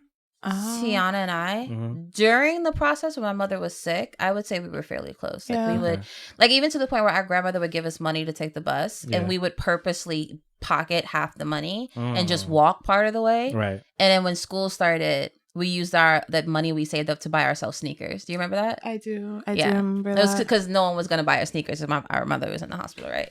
That's beautiful. So we like saved up all the coins that she gave us to do that. After my mom passed, we did not get closer. We got very much further apart. Because we were both going through like emotional things. We didn't know how to handle it. We didn't have therapists at the time. We didn't even have anybody in the household with us. It was just me and her. Yeah. So we just kind of separated on different ends of the house. For years. Years and years and years. For like 14 years. And how do we get to this point today? I moved out. Yeah. And got my own place. And then in the process of doing that and inviting her into my space, and now that being her space, you build mutual respect in that way. So we didn't just get close when you moved out. I'm not saying we got close when you moved out. Oh. I'm saying I would say we got close in the last like year and a half. Okay. Would you agree or disagree? Yeah, but we didn't hate. Well, no, I never hated her. Yeah. No. It was just I'm a completely different person. You know, I didn't have so much maturity as to be like, well, that's maturity to even say that. Yeah, we were just two different people. I had like a different set of friends. I had different aspirations, and she just wanted me to be scholar. I wanted so in hindsight, I think I made a lot of mistakes. I was trying very hard to. It's like I didn't know how to be an older sister anymore. Like I immediately like pivoted into trying to be a parent without actually realizing that's what I was doing. Okay. And she obviously was having a negative reaction to that because I'm not her parent. I'm her sibling. Right. And the way we were raised, even I think about this a lot, that our parents never were like, oh, Tamara's older, listen to your sister. They were always like, no, both of you listen to me. So there was no hierarchy. There was no hierarchy between us. So then when my mom passed and I'm stepping into this like hierarchical role, she's fighting that tooth and nail because she's like, this is not how I see you. You are my equal, not my superior, right? And in my head, I wasn't literally trying to be her superior, but I was like, somebody has to get up and like figure out the bills and stuff like that. So a lot of it was me in hindsight, like a lot of it was me projecting my own anxieties about our situation onto her, right? By like having these expectations for how she should live her life. Because if in my head, if she lived her life the way I wanted her to, we both would be more secure. Yeah. But if I would have went the other route, I'd be like a gajillionaire. She would be. Yeah, it's actually a source of a lot of shame for me that like hindsight's 2020, and I mean it doesn't always mean that's exactly what would have happened. Yeah, but in the sense that like when you mature and you go through your own healing journey and everything, and you realize that wow, I really was a huge influence in you not following your dreams. Yeah, like that shit sucks. Because I never wanted to do that. I always wanted you to like have the dreams that you wanted to have. I just wanted your dreams to be different. Yeah, that's what it was. That's that ascending knowledge shit. Yeah. That's the flip side. Yeah, exactly. If you were ignorant, you'd be blissful. Right. Exactly. And it was just very like I remember the conversation we had. It was less than 2 years ago. I was already living in Philly when you were just like how you not that you resent me, but like. Maybe you use those words? I don't remember. But you finally were just like, I don't believe in myself because y'all never did. And I was like, oh, damn, that's right. Yeah, everything we always did. They were always trying to make me do something different. We always shot it down. Everything she tried to do, we shot down. Damn. Not realizing at the time, like in hindsight, I know she's the visionary. She's the one that was like, YouTube is the next thing. But she knew that 15 years ago. And we were like... YouTube sucks. Like, no, get a real job. Shut up, you're young. Right, exactly. And so now it actually makes me feel really sad that like... You know, it's funny. I talked to my aunt about that yesterday. I'm just like... I had to put it right on her. I love being at the age where you can just put it right on them. Yeah. You know, like we're an adult. We could tell you like you fucked up. So like I saw my aunt for a second. I'm like, yeah, man, me and my cousin, like, you see everybody. There's levels of just growing up. You don't really fully believe stuff because you haven't seen it. Right. Yeah. You know, so I'm like, the whole rapping thing, you probably like, get a fucking job. It's gonna last. Apparently, my grandfather said it's gonna last 10 years. So, you know, just put that in perspective, and then, you know, put that to, you know, my mom and her sisters, like they directly from my grandfather, whatever. So like that is all gonna be instilled in them. And I said to say, like, Twitch is a thing now. Yeah. And me and my cousin, I put it on. I feel like we invented it. we did our games. Funny you talking about WWF. We playing Warzone, playing SmackDown, playing all these games. I'm like, let's record these shits. We got some great ass games. Start recording on VHS. I don't know how to do this shit today, but we recorded that because I would mix it between Warzone and SmackDown and whatever WCW had, Nitro. Put it all together and just play our match, our cage match and everything. Like, and we just watch it back, eating popcorn. I'm like, this is literally what Twitch is. So you never made a Twitch? What's that? You never made a Twitch? No, I mean, later I try to do like little stuff like old games, which is now it's starting to take off. I'm always ahead of the curve. You know, now it's starting to take over more people playing older games. I'm like, that's what I like to play.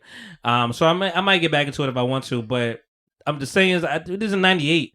Yeah. Yeah, and honestly, like Chris... Yeah, he could have been. All my cousin does is play video games. He could have. And I told my aunt, I'm like, y'all didn't encourage us. Yeah.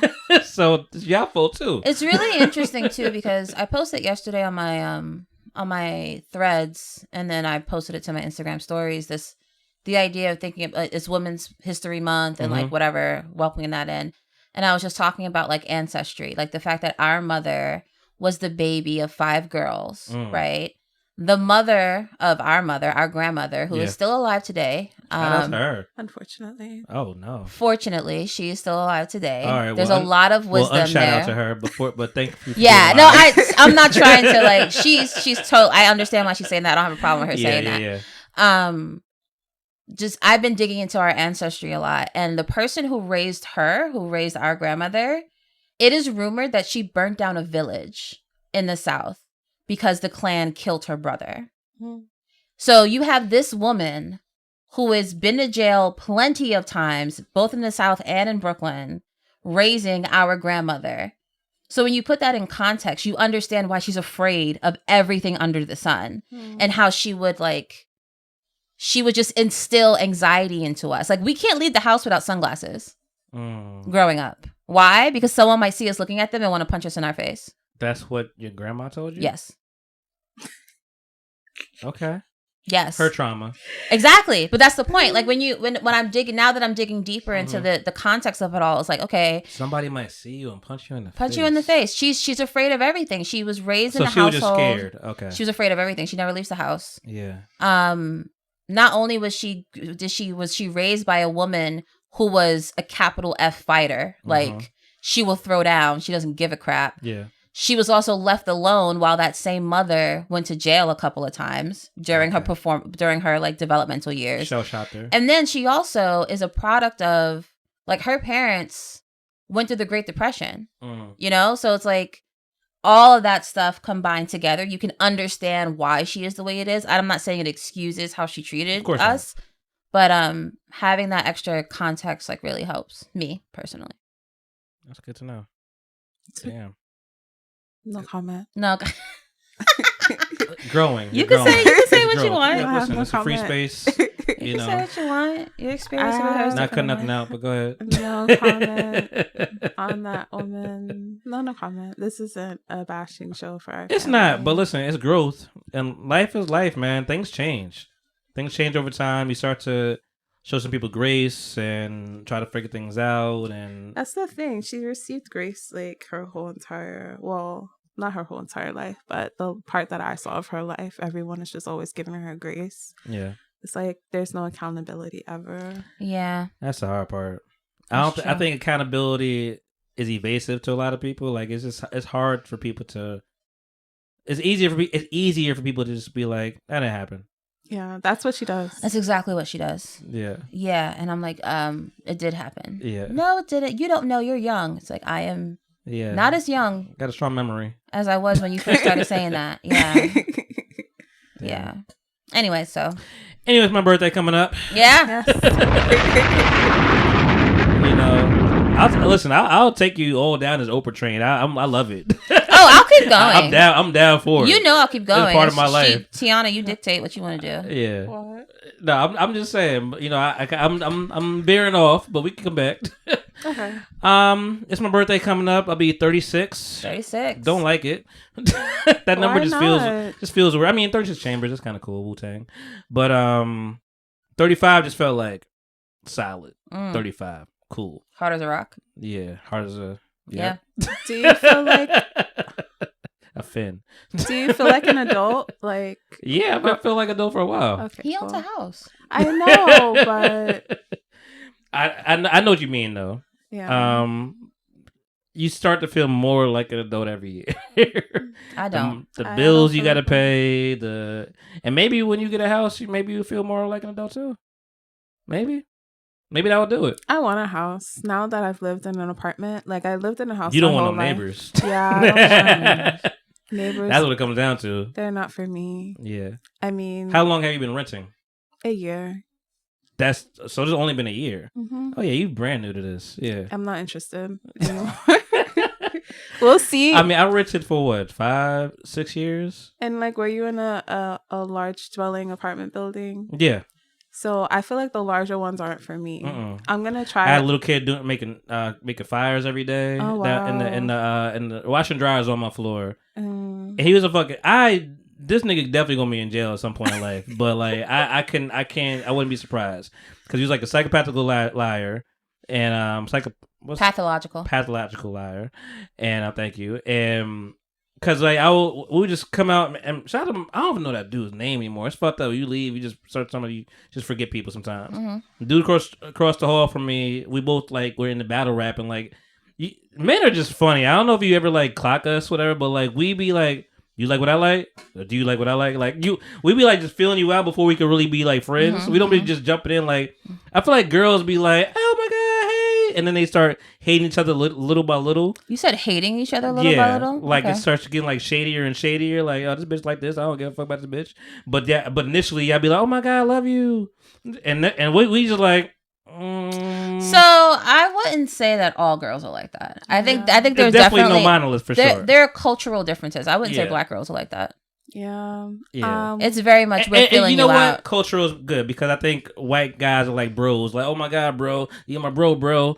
And it's like, eventually something happened and they don't fuck with each other no more. I feel like guys, if you guys have something in common, it could be golf, it could be basketball, or like whatever. You guys will definitely become friends. Yeah. So our bond was off of rap, but also we kept it at bay. I'm like, nigga, you coming to my house and I ain't coming to your house. We gonna talk at this door. So, and that's also me being 24 and having an apartment and don't know niggas. I'm like, I don't know you niggas, so like, Yeah. But anyway, we would talk, regularly at the doors, and then like we start smelling smoke, and I'm like, what you smell that shit? What the fuck is that? Like, and then the little kid will pop out the door, is like, oh, there's a fire going on. What's going on? I don't know what's happening. It's a fire over there. And like, sure enough, there's a fire in the washer and dryer station. And then it happened again.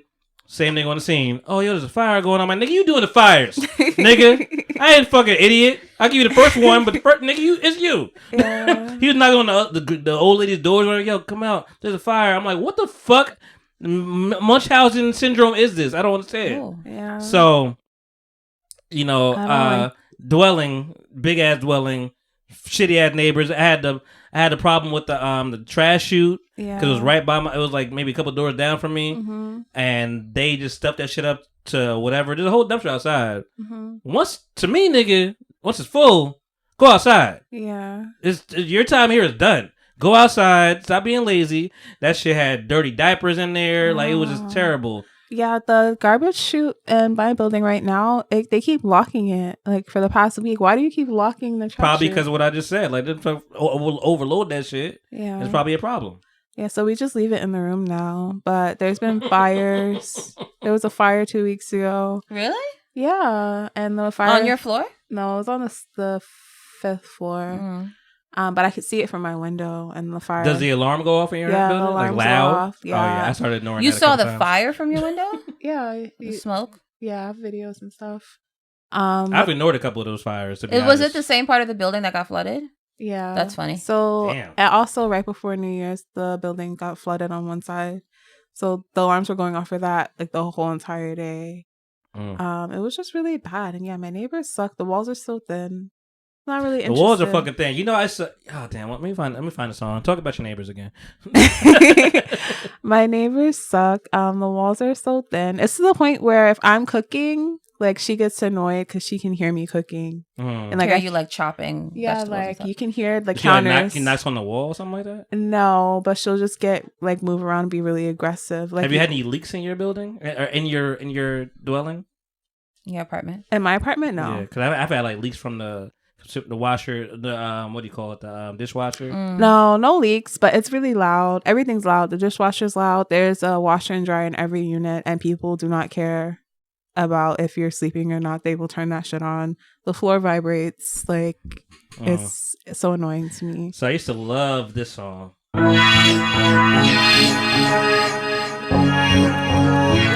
Not Omarion. Edwin Cross. Maybach O. Maybach O. Fuck around, care.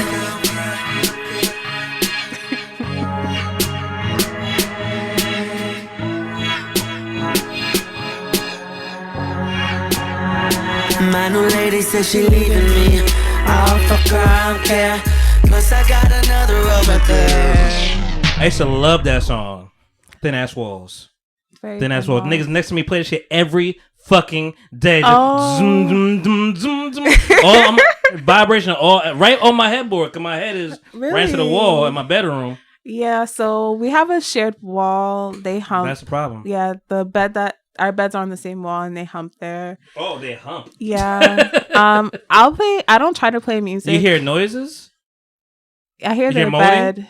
You just hear the bed. He has started. He has moaned like last week, but it's not. So I wear earplugs. So it's not like the sounds. It's the floor vibrating and the sound of his bed. Like, have you ever knocked on that door? Yeah. What happened? It wasn't for like him. Fuck out of here. It's not for him humping. It was for he was running the wash and dry at 4:00 in the morning. What are you doing? Okay. Why? So MIA motherfuckers next to my door. And it's funny because I found out this guy's like a producer, so like it made sense all the music he was playing. I thought I liked music. I didn't like it that year. And I would knock on the door every time somebody new opened the door. I'm like, who the fuck lives here? I don't understand. And then I was a kid. I didn't even get to my weekly recap. Shout out to AJ, my man AJ, and my godson Orion. I was out with them for a second. Went to a little comics book store, seeing some stuff, and then let's go get some food. It's just fucking pouring raining Saturday, so let's go to the diner real quick. Shout out to waitresses trying to flirt with me. I love it because like when you're in a relationship, you feel like a Teflon Don type of thing. Like, girl, you can't prevent this. You can't penetrate this. So, but anyway, like she's hooking her stuff up, whatever, and my man walks away for a minute. I'm like, where the hell are you going? What's going on? And Ryan's like, I don't know. I'm like, where your dad goes? I don't know. He's like, he's not a Karen. I'm like, why would you even say that? I'm like, he's not a Karen. He's far from a Karen, and I'm love that you're growing up the way you're growing up, but why would you even say that? So, but I was a Karen once upon a time, and I knocked on them doors a couple times. A lot of people answered the door, and one time it was like 1 a.m, MIA playing. On a weekday? Oh, yeah, it's weekdays. After quiet hours. I know all about it. Quiet hours. 10 o'clock. Yeah. 10 o'clock. It starts at 10 o'clock. 10 to 10 10 to 10. That's what it was in college. I feel like it's what it is in apartments, too. I mean, it is, but I've always kept that rule in my head. So I'm like, yeah, what's going on? And I was up late, so I let it go by for a little while. But I'm like, nigga, it's 1 o'clock. I'm trying to go to bed. And I called the cops. Yep, call the cops on black people. Big Karen. Yeah, the one time I knocked, so that's the one guy that lives on the other side of me with a humping. There's a younger couple, and I think her boyfriend works for like Chief Keef or some. What? Yeah. I'll be scared. He doesn't directly, but little Nar. I don't know who that is. I feel like I heard the name, but I don't know. Yeah, he does some type of work for him. I don't know, but yeah, I knocked on their door because first I thought it was just her because it's a studio, you know. Yeah. The girls in the studio was okay. Yeah. I talked to her in the elevator before, so I was like, okay, let me knock on her door. Knock on her door. The guy comes to the door, and I'm like, hi, is Jasmine here? He's like, yeah, what's up? I'm like, can I speak to Jasmine? Because in my head, Jasmine is the girl that lives here. She owns this. Yeah. Who are you? Mm-hmm. And basically, he was like, what the fuck do you want? Like, basically, Jasmine's not getting up.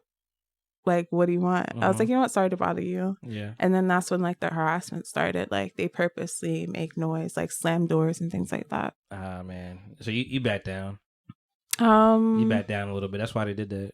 You coward. It's okay. I have a month left. Yeah. I mean, listen. I'm all for rationale and justify some shit. I'm gonna tell you another story about that. But to circle back, like, yeah, I called the cops, and you know, our little bitch. I was fucking peeking out my door, seeing for waiting for the cop to turn that corner. He finally turned my eye. Told him this shit turned out, and like. And then I feel like the following day or maybe like a couple of days later, I saw an eviction notice on their door, and I'm like, "Oh no!" Was that you? And I'm like, it better not say my name in this bitch because I think it's all excited to see me, like my unit number or nothing like that. So I'm reading that. I took a picture of it because I ain't gonna be in front of the door. Yeah. Go to my room. Yeah. And like let me see. Zoom in. Zoom the fuck in. They just wasn't paying. Oh. So I'm like, y'all fucking dickheads. Y'all wasn't paying. Y'all was giving me grief and all this shit. But to circle back to rationalization, I went to Smoothie King recently. I feel like that's my Friday routine. I go to Smoothie King. I love Smoothie King. And I'm about to say Fruity King. That's wild. But hey, you know, hey yo. I went there. How do y'all feel when y'all go somewhere and somebody new is working? And you're like, I don't want to get this nigga. I don't mind. Especially like food or like drinks or something like that. Like, yo. I don't mind. As long as, like, I just let them take their time. Because I know what it's like to, like, be the new person. Very sensible and reasonable. Yeah. And I try to do that. It 100% depends on the mood I'm in. Yeah. If I'm chill, I'm like, oh, they'll figure it out. But if I've had a day, no, don't touch it. Let them do it.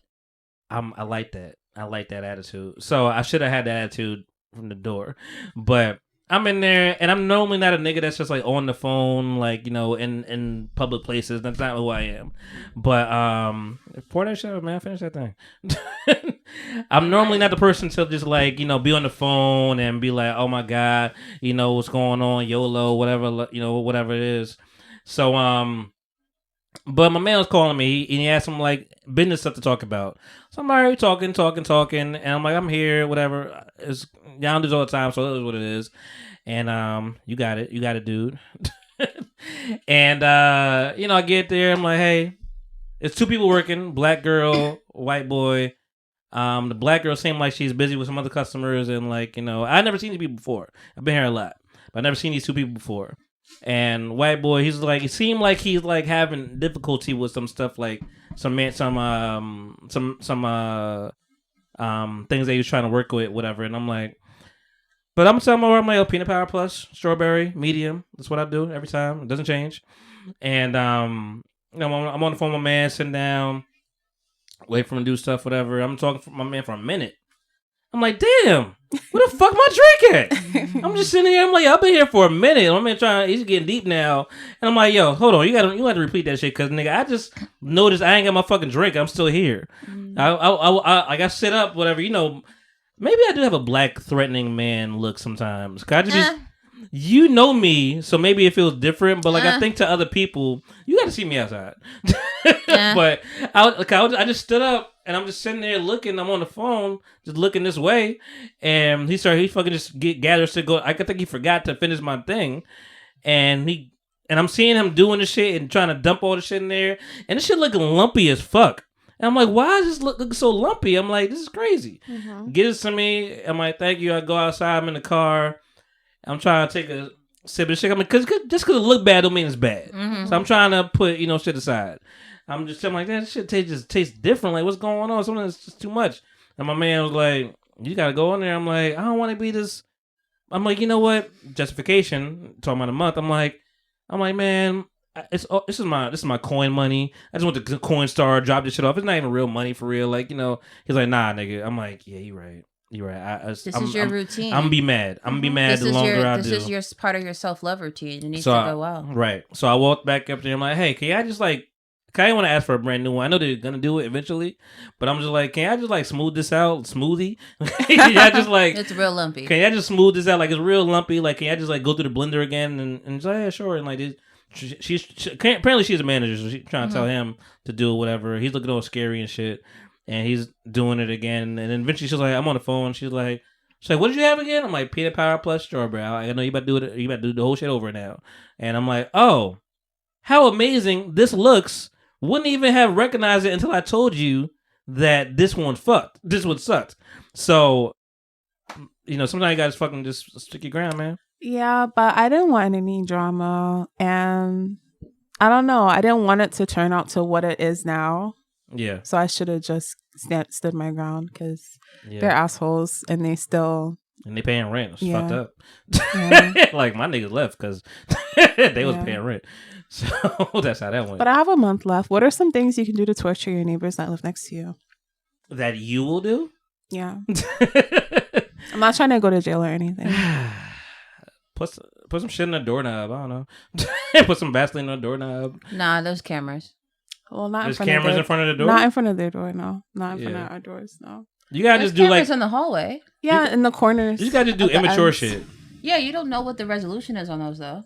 Yeah, I do. There's absolutely a camera that is pointing down your hallway. Are they gonna go to the camera? What's the likelihood? You can't see my door or their door from that camera, and at the end of the hallway. What is the point of the camera then? To watch the staircase. They don't care about people breaking into your house? Then have at it. I guess not. You know, it's crazy, and stop me if I'm wrong, but I feel like a little what you just said was like a little bit of your grandma and you. The fear. Me not wanting her to go to jail? The fear. It wasn't really a fear.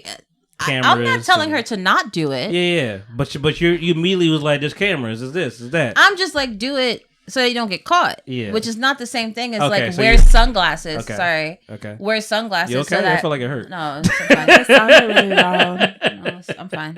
I didn't feel it at all. Okay. Maybe that's the Baileys. I don't know. I don't know. I just if you're. I mean, I was reaching. I don't know. I mean, I think it was a little bit. Okay. If I was like, no, don't do that, because then you might not be able to get into a new apartment because they're put on your permanent record, and like then that would be more like my grandmother talking. But I'm just like, let's not make it obvious it was you. Like, let's just start there. I wouldn't put Vaseline on their doorknob anyway. That's so minor. Like, I want to get on their nerves. Like, you want to up it up? Okay, shit. All right, let's think about this. I got ideas. I'm just not comfortable saying them out loud. Why? I say it. No. What time are they quiet? Start there. In the middle of the day. Like 1 a.m. That's your time to fucking party. I should, right? Rock that shit out. Yeah. Play some loud. What are they? Are they black? No, I think she's like half Hispanic. Okay. And he's like Muslim. Oh, but is he black? I don't think he's black. Where do you think he's from? I don't know. I really don't know. I want to say play Spanish music. I wonder if that would fuck. That would be the asshole of me. Like, play some. Yeah. They don't play that. They play and that's the funny part. 25-year-old hip hop. I don't know what that is. So that's the funny part. So play some Spanish shit. Loud as fuck. At 1 a.m.? That's when they're asleep? Yeah. No, I'm saying when they're quiet. When are they quiet? Like during during the day. Yeah, so play some shit during the day. Okay. You know, play some salsa, some shit, whatever. Put it right there. Matter of fact, and leave. I would say don't even be there. Put some Disney on. Disney? Mm-hmm. And put some shit on rewind. Put some shit like fucking put Cocomelon on rewind and just leave. Go take a walk. Go somewhere. You don't even know what's going on. Okay. Yeah, because you won't be annoyed. Yeah, I should like just start making noise during the day from like 9 to 5. 10 to 5. Fight back. For the last month. It just sucks because I have to sleep in there at night. I have other ideas too, but I'll say them when we're off air. Oh. Okay, we could change the subject. I'm not gonna incriminate myself. I won't do anything to my. So neighbors. my birthday. Had some ideas. I think I'm trying to stick with the theme of going to a museum for my birthday, because I feel that's what I've been doing last couple of years. Mm-hmm. I went to the Whitney a couple of years ago. Went to the Whitney, been to the MoMA a couple of times. I think I'm just, I've been to between DC and Maryland and New York. I've been just mapping this area out, and I'm like, I've been to Philly. Went to Philly last year for my birthday, Philly Museum. All cold days. And, your birthday's in March. It's in March. I mean, granted, it's 65 right now, so I mean, maybe there's a lot it'll of warm daylight. up a little bit. Yeah. For sure. And for shiz. And I said I just came back from New York and everything, whatever, basketball game, weekend for my girl's birthday. Mm-hmm. She kind of wants to repay the favor, to an extent. I'm not gonna let her do what I did, but I'm just like, I'm not gonna stop you. Like, I appreciate it. So of course, we want to travel anyway. It was like, we're gonna go to Miami. I've never been to Miami. I've never been to Miami either. Neither of us been to New Orleans. We both want to go there. I want to go to New Orleans too. And I've been to Vegas twice, but I'm not mad at that. Yeah. Especially now. But I'm like, everything is 65, 60 degrees. Like, it's not really warm for real. Like, it's warm to just walk and chill, but like, it's gonna be 60s in the highs, 40s, 30s in the lows. What do you like? Are you saying you want to go somewhere hot for your birthday? Well, I'm saying go to Jamaica. Yeah, I mean, that would be great if certain circumstances. but I'm like, maybe I would like to do that later when it gets a little bit warmer. So I'm like, for now, I'm like, I don't mind, and I don't love flying. Like, I'll do it if I have to, which I probably have to a lot of times, and I've done it before. It's not against it. Vegas, I'm definitely gonna fly. Jamaica, clearly got to fly. So that stuff is definitely on the horizon. Puerto Rico, we really did some spots. Mexico, she definitely wants to go to Mexico. We want to go to Mexico, so we were in Mexico back in August for her birthday. Oh yeah, yeah. We had a really nice time. How much was it? How much was what? The flight. Let's start the flight. You don't know. I bought it. What was it like? And what did y'all fly? We flew American. Okay. It was probably $400 a piece. That's not bad. Not bad at all. Yeah, and the hotel or the resort. She chose the hotel and the resort. It was TRS Yucatan Hotel in Carmen del Playa, Mexico. So I'm thinking, I spent $1,000 a piece, just for reservations or just for the resort. And the flight? I paid $800. Okay. That's not bad. That went towards the whole total. How much was the room? More than that. Yeah. Okay. That's fine. That's reasonable. I mean, you're probably looking at $3,000 altogether for the two of you. To have like a nice time. Yeah, that's reasonable. Yeah. That makes sense. But so I'm like, I don't mind doing that. I mean, for now, for reasons I won't share that you could just deduce, is like, we're not going overseas right now, but as far as in the States, whatever, like, it's kind of cold everywhere we want to go right now. It's not really, it's still March, like, it's warming up a little bit. And I'm like, I don't mind driving. And like, I do like driving. I don't mind it. I'm like, we've been some places. I'm like, I don't know what it is, but I just want to go to Pittsburgh. Oh, cool. So then go to Pittsburgh. I'm like, it's 5 hours away. It's not crazy. It's a very pretty city. I've never been there. I like driving, so I like seeing scenic route, whatever, all kind of stuff. Like, I like seeing different areas. I'm like, you know what they call Pittsburgh, right? What they call it? Steel City? Yeah, it's the city. It's the city of bridges. Okay. So it's like a million bridges there. That's beautiful. Yeah, it's really pretty. So I mean, I feel that, and I think a part of me feels that. So I'm like, I just want to see that, and also, I mean, Andy Warhol Museum is there. I want to see that. That'd be cool. He's from Pittsburgh. So that'd be interesting to watch. There's also an interesting. There's a black population there too that I think is like. I'll be curious about that. Yeah, like from the steel mills and that stuff like that. That was my thing. Is like, yeah. I don't know how. Like we were talking about earlier about a little bit of positive. We talked about like Philadelphia for the most, not Philadelphia, Pennsylvania for the most part is a red state at this point, just because it's like a lot of rural areas and stuff like that. And I think isn't our governor Democratic now? Okay. Now, but like the year before that, I feel like it turned red for like the first time in a while. So I was like, damn, where I'm gonna be, I don't know what Pittsburgh is, but I feel like they're like a working type of blue collar city. So I don't really know. But I'm like, you know what, I'm willing to find out. It's a couple of days, so I booked that. Nice. Yeah, so we'll take that ride over there. Is that next weekend? this weekend. So I mean, Friday, March 8th, I'll be traveling over there. Come back on my birthday. Probably later in the day. Do you need a house sitter? I do not. Are you offering? I was just asking a question. I do not, but I appreciate it. I might consider that eventually at some point. Anyway, yeah, we're gonna do the Andy Warhol Museum. There's like Carnegie Museum is out there because he's from there. Mac Miller's from there for sure. So I definitely want to go to his mural. Oh, interesting. There's a big mural of him out there, and just find some new shit. Just a new city. New city and new things, new food, see what's going on. I would love to, if I did a little bit later, March Madness is a big thing, and basketball. Yeah. So that would have been kind of cool to do. I think I'm just missing, there's like a Cause exhibit that I think I'm just missing. A what exhibit? Cause, the guy with like the big Michelin Man type of, that's, because all these art museums are like rotating for the most part, so. But we'll see. It should be fun. Should be a good little time, little journey, something different. Good for you. Because I mean, if it was up to me, I'd be just going DC again. 'Cause I love DC. DC's a good time. So I was just looking at DC. What are your national areas that you like to, to vacay, just experience and explore? I don't do much exploring. Yeah.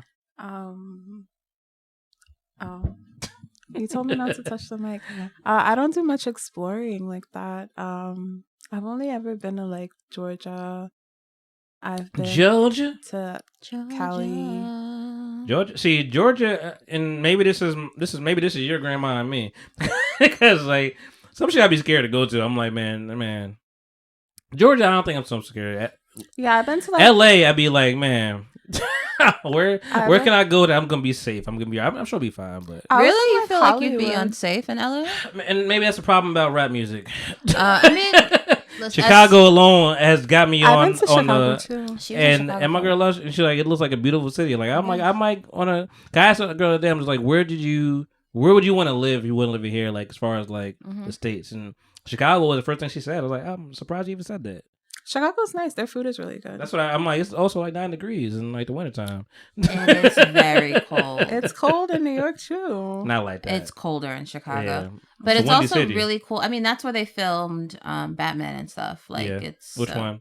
Like the newer ones? No. Christian Bale's? Okay. The Christian Bale. That's what I mean by the new ones. What's the new one? The Batman. Oh, with Twilight Boy. Yeah. I heard they made another one. Huh? I heard they making another one. I don't see why they wouldn't. It was a good movie. It wasn't bad. It was a good movie. It should be shorter. It was a long movie. It wasn't bad. I think I've never been to Arizona. I want to go to Sedona. I've been to Arizona one time. I was a kid, and it was Christmas, and it was like 100 degrees. And was I'm it like, really? It's fucking hot. It's dry, hot heat Christmas, in Arizona. Mm-hmm. It's also the desert, so I feel like it would be. That's why I'm always kind of like, do I want to go to Arizona? I want to go. I think it depends on what time it is. There's a lot of like natural healing places there that I want to like try natural out. Healing. Yeah, also, I'm turning into a crystal spiritual girly, and I am, and I'm trying very hard. That's a to big acknowledgement. Like step into it instead of because who are you? It's the exact opposite of what I've been for the past 20 years. How did you discover this? What's going on? That's a big. It's like a 180. It really is. Yeah. It feels like it. But then it doesn't. My undergraduate degree is in geology. I literally studied rocks and crystals and shit for 4 years. Yeah. So in some way it kind of makes sense, but like it just feels very different for what I've been doing for the past decade. What's that called again? What? I'm about to say geology, but it's not the same thing. What? What is that study of rocks? What is that called again? Geology. That's geology? Yes. The study of the earth. I feel like it was something else. I mean, I did take a geology class. I guess that's what it's called. Earth science?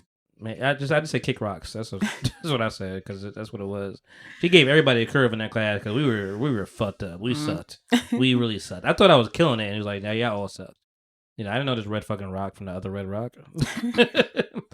Asphalt and the slate and all kind of stuff. I don't know. There's not that many red rocks, so. Honorary mention. Yeah. Waiting to Exhale was filmed in Arizona. Was it really? Yeah. Why do you know that? Why do you know that? Did y'all see the Bob Marley movie? No. I gotta watch it. Interested? Yeah, I'll watch it. Yeah, I'll watch it. Heard it was alright. Shout out to Popcorn Fairy gang. She definitely was like, I'm like, they showed the toe. She's like, they showed the toe. That greasy ass toe. I was like, the greasy what? The toe. The toe he got cancer in. Oh, that's how he died. Mm-hmm. That's how he died. That's what they say. There's also conspiracy theories about that as well. I know you know all about that.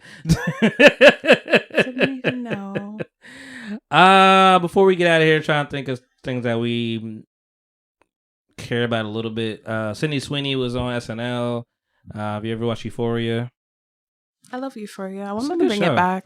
They're going to, I think. I think they shouldn't. We are literally the opposite people. I know. I'm loving this. It's amazing. Like everything you're like, yeah, I got it.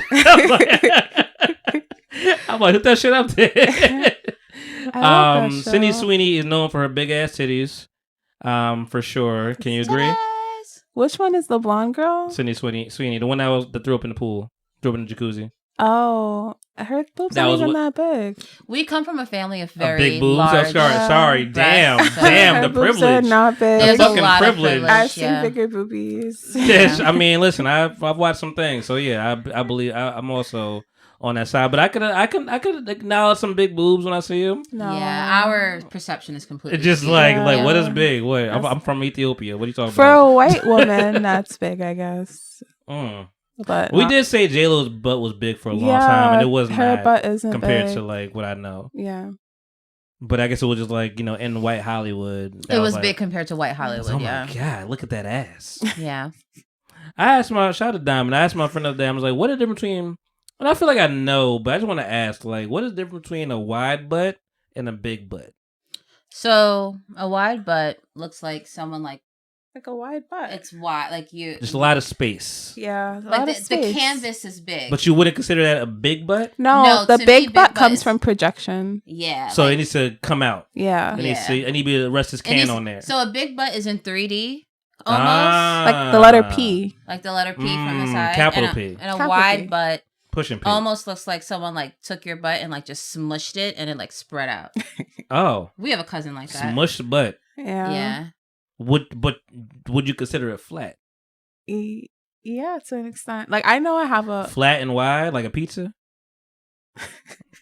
That was pretty good. As someone who does not identify as having a big butt, a rotund. I do not have a rotund, a rotund derriere. But I don't think I have a wide butt neither. Where do you fit? I have 2 backs. Yeah, I have 2 backs as well. Yeah. I'm working on it. We were blessed in the listen, I'm talking about something like you can't listen. Y'all can't be greedy. But I have friends that have both. It's not fair. Yeah, you get mad at them. And what's interesting, I'm mad at genetics. Our mother had a butt. She had a butt. Damn. And hips. What about your dad? Not really. Your dad got a butt? She was just heavy. No. You took from your dad then. She was heavy set. Yeah. She wasn't. Oh, okay. But her butt was bigger than mine. We were probably the same. I'm probably the same size as she was when she died. Yeah. And her butt was bigger than mine. Not really. Yes. I don't know. I don't remember my mom had. She didn't have an ass. Yeah, that's true. She was 41 when she passed. So. But yeah, crazy. I have friends that are blessed with both. No waist. Just boobs. No waist either. No waist. Just ass and titties. Yes. Ass and titties. That's crazy. It's not fair. It's not fair, but and I mean, I don't know. I mean, I feel like if you're blessed with one, you gotta just take that blessing. Yeah, all the women in our family except for one has boobs. Who doesn't have boobs? How does it make your back feel? La Marie. Like having boobs? Yeah. Now that I'm older, it affects my posture. But I'm pretty sure it's nothing Pilates can't fix. You just be slumped over all the time? Sometimes, yeah. Posture. Pilates will help. It's fine. So it doesn't make you want to get a reduction maybe at some point in life? No, I'm not at that point. I used to ask my mom all the time for me to get a reduction because it was really bothering me as I was growing up. And was it because of the perception or was it you? It was the back pain. So you had pain. I did. I genuinely had pain, and it was the I didn't like the attention. Where did that ruminate? Was it like at the bottom or like the top? It was it depended on what bra I had on. Okay. You know, but it was definitely in this area and the lower back. Yeah. Shout out to Down on Rollins. I was just watching his stand up. Wasn't great. But, you know, Down on Rollins. Also, it was 40 minutes. You know what? Stand up was an hour. This nigga said 40 minutes. I'm like, okay, you haven't got that much material. It's Netflix, nigga. Like, take your time. So, but you talked about, like, there's one little spot. He's like, man, yo, shout out to y'all woman with the 4-strap bras, the 4-hook bras. I'm like, damn. I'm like, oh, you got that 4-hook. She's like, I got a 3-hook. I'm like, oh, shit. I didn't. Do they really do that? Like, they, like, look at your, like, or I guess you did the measure or whatever, and the hook changes, like, the actual size of the bra? Yeah, the higher you go in cup sizes, the more links you get to make sure everything The more stays, links. The more, like, yeah. So is there like a 6-link out there somewhere? Like, there possibly, yeah. Damn. Yeah, I have on a 4 link. Yeah. Come on. And that's just to support. Yeah, it's just to keep everything together, yeah. Man. Yo, women clothes are trash, yo. Like, I'm sorry. Yeah, I gotta go through this. Like, it's hard for y'all. It's very hard. Like, clothes don't make sense to me for women. I'm like, the sizes don't make you extra small. I'm like, yo, what? Just we have the actual dimensions. Like, with 34 in the waist. Yeah, like extra small. Yeah, this small is not this small. So that's a really interesting thing. Can you imagine if we went by inches? Please, that would be so much easier, wouldn't it? It would be such a. Who did this? It would be such a blow to like people's self-esteem. There's certain that's brands. what it is. I think that's part of it. That's a good point. There are certain brands that for go me to by have to numbers. acknowledge my waist is like whatever. But when you order clothes, you don't look at the size chart. No. Yes. I mean, I look at it, but I don't like dwell on it. Oh. Whereas, like, if I'm ordering a 55 waist, you know, that's different. To have to walk in a store and be like, okay, so what's your size? 55. Well, damn. Right. That's and you're not gonna tell a man that. Exactly. Right. When I was younger, I would like measure my waist like frequently. I remember. Yeah. And now I don't, but I'm gonna get back in the gym. Summer's coming. I mean, it's here. Yeah, summer's it's hot in here. Yes. All right. Before we got for real, Terry Crews is on Club Shay Shay. Was he? Yeah. And I haven't watched the whole thing, but like it does look interesting. And Terry Crews is being vulnerable and actually saying some stuff. And, you know, he even mentioned the whole... What do you remember of Terry Crews, like, of late? What's the last thing you remember of Terry Crews? Everybody Hates Chris. Damn. Really? Was he on Husbands I'm not talking about like show, just like him, No. period. Hollywood Husbands? No, that was Kevin Hart and Boris Cujo. Yeah, and I don't really... Yeah, that's the Nelly, last Didn't he do, like, America's Got Talent or something? So what about his personal life? I know nothing about his personal He life. has a wife, right? You said what? He has a wife? Is she white? Has a white wife. I think she is. She presents it so, but I don't know what she is really, but I think she is. I don't know anything else about him. Okay, so you don't remember the whole Me Too movement, whatever, and him being touched by somebody in Hollywood. And him saying it wasn't a big deal? No, No, it wasn't that. I don't know if he said it wasn't a big deal. He made it a big deal. Sorry, He was part of the Me Too movement. He was part of the Me Too movement, but then someone has said something about how black people are being treated in the Hollywood. Okay. I think it was Gabrielle Union or something like that. And then he was like, talked about that. He was like, that wasn't my experience, so I can't co-sign that. I remember him saying, I remember that. Thank you actually put the piece of the puzzle you ever know. But like I was talking about earlier, I'm like, do you remember like his big thing was like him being touched, you know, and niggas... Toxic masculinity is a thing, and niggas was like, nigga, shut the fuck up, nigga, your big ass. And he even said on Cup Station, he's like, I know how it looks, like I'm big as fuck, like I get it, like I understand.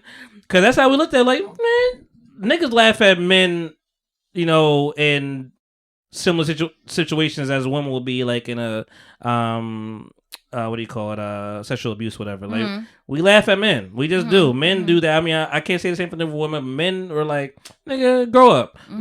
So, and to be big and muscular on top of that, we're like, nigga, shut the fuck up. And you rich? Shut the fuck up. Nigga, I don't give a fuck about you.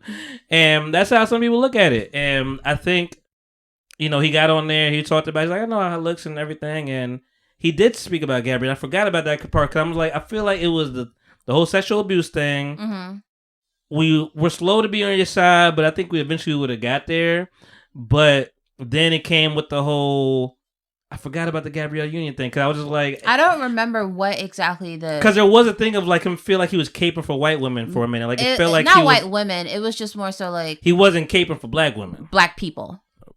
Yeah, it felt very coonish. Yeah. Like he fell into the coon category for I forget exactly why, but the Gabrielle thing, you reminded me. I think that was, he was like kind of wasn't backing her, and he was like, that wasn't my experience. Was right, and that's where it was like, oh, you ain't fucking with black women, and you're that's his wife is for sure white. Now I think about it, it's like he's like, yeah, that's the only reason why I know that is because I remember that. Yeah, so I think it like kind of quietly killed him for a little while. Like his currency was kind of like shot for a little while. I mean, he was on Brooklyn Nine-Nine, I guess, and I mean, I guess that's a show that's gonna keep going on, and so he had that in his bag. But yeah, I definitely remember when that whole thing happened. People like, so white chicks was real. Like that's really who he is. Yeah, because that was his character on White Chicks. He definitely one of the white girls. He even said something about like you black jungle bunny. He said something like that on White Chicks. I don't remember the deception. I saw that movie maybe once. The deception, like, you know, take the, like, I forget what it was exactly, but yeah, Tariq was on Club Shay Shay. Club Shay Shay is still ablaze. Disgrace. After Cat Williams and Monique and, you know, all these comedians. Draymond Green was on Carmelo Anthony's podcast. Carmelo Anthony has a podcast? Not for long because not good. Okay. He's not good at. He's only good when he's talking about basketball. I want to keep talking about that, obviously. But everything else is like, dog. It's not. Do you watch the podcast? Whatever Cameron and Mace is doing. What's that called? It is what it is. I haven't watched it. It's called It Is What It Is. But I haven't watched it. It's doing its thing, but you know. What? That says it is what it is. Oh shit. Good job. I didn't notice that. Yeah. I think that's all There's a flower show. There's a flower show in Philly? Yeah, Philadelphia flower show. It's so pretty. You've been? You went to the convention hall? It's today? It's until March 10th. Oh, it's going on for next week. Yeah, I didn't go. The tickets are $50. That's a lot of money to look at some $50. Yeah, it's beautiful. I don't like flowers like that. Yeah, $50. It's really beautiful though, but it's $50. If you're a student, it's like $35. How do you prove that you're a student? A student ID. That's what it says. That was a great answer. No, that's what it says. That's what it says. Okay. But I have my student ID, so yeah. And Abbott Elementary still great. I gotta go back to that.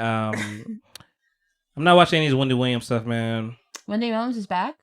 No, she's been diagnosed with aphasia and dementia, and they're doing a documentary. For real? Yeah, I mean, actually, the documentary's out. And I'm saying how old is she now? Wendy Williams. Let me see. She basically has what Bruce Willis has though. Bruce Willis. Yeah, he has like some kind of form of dementia, and it's called aphasia. She's 59. That's young to be diagnosed with dementia. Yeah. So you remember like when she was on the Wendy Williams show when she was had like that green whatever she had on, she kind of like fell back a little bit and stumbled. Yeah, she had the Statue of Liberty. Statue of Liberty, and you know, we joked around and made our memes and shit like that. But I think at that point there was like something's going on. Like something was going on then. You know, I mean, something's been going on for a while. And the thing is, well, before she used to do drugs, yeah, like she used to do coke and cocaine. So I was gonna say that I read Angie Martinez's book, and I kind of want to hear her talk about it because they had beef. Yeah, that makes sense. I read that book, and you know, she was like, yeah, when he was over here up and down, you know, Turnpike, just doing crack, going to Maryland, coming back, like it was a regular thing, getting her crack, coming back to New York and doing the show, like she was doing that. Why did she go all the way to Maryland for crack? I don't know. That's what you know. Or maybe Trenton. Let's say Trenton. Maybe it was Trenton because Trenton and Maryland have like a lot of ties together. Yeah, you gotta look up she expressed it. They had a documentary about her. It's on Hulu. Yeah. It's on Hulu. That's the thing is. Yeah, the first documentary is on Hulu before they diagnosed her with whatever. Yeah. She admitted it that she would do coke before she went on air. Mm-hmm. I've been to one of her shows. Really? Mm-hmm. In New York? Yeah. Okay. How was the crowd? How you doing? That's what they were doing. So I went with two people who were friends at the time. And they were very much into Wendy Williams and like, you know, who's, you know, the things that she's about. That's her life. And like you can see, I'm not into like reality celebrity stuff. So that's surprising. So I was just there because they was like, oh, we should do this as a group. And I was like, okay. So I woke up early and went for whatever reason. It was Wendy. Like I didn't know, like, you know, like I'm not used to experiencing her and it's not really my cup of tea. Right. So I felt like I like wasted a ticket for somebody else who probably would have actually enjoyed it. And liked it. Yeah. I'm not saying I didn't like it. Yeah. It's just I could tell that this was not my group of people. Yeah. It's not my thing. I understand. You wouldn't sit at this table with them in lunch, like, you know. I mean, I could, but I wouldn't be like, oh, I want to sit over there. You know, like it's. There was nothing wrong with my experience. I had a good time. Yeah. But the way I was perceiving being there and the energy I can feel from everyone else was definitely different. Everyone else was like, oh my God, I'm here to see Wendy Williams. This is great. They were hyped. How you doing? You know, I was like, I don't care for any of this. Like, this is cute, but I don't really care. Like, I'm here to hang out with my friends. Like, Would you be that person anywhere? What do you mean? Like geeked out? You're asking me if I would geek out about something? Yeah, like if you were somewhere, like at a studio, like what if that, like, could there have been somebody else at that place and you were just like... Chris Brown. She would geek out of Chris Brown? Me, no, her. Oh. Chris Brown for you? Okay. You start singing a song, you start crumping and shit? Yeah.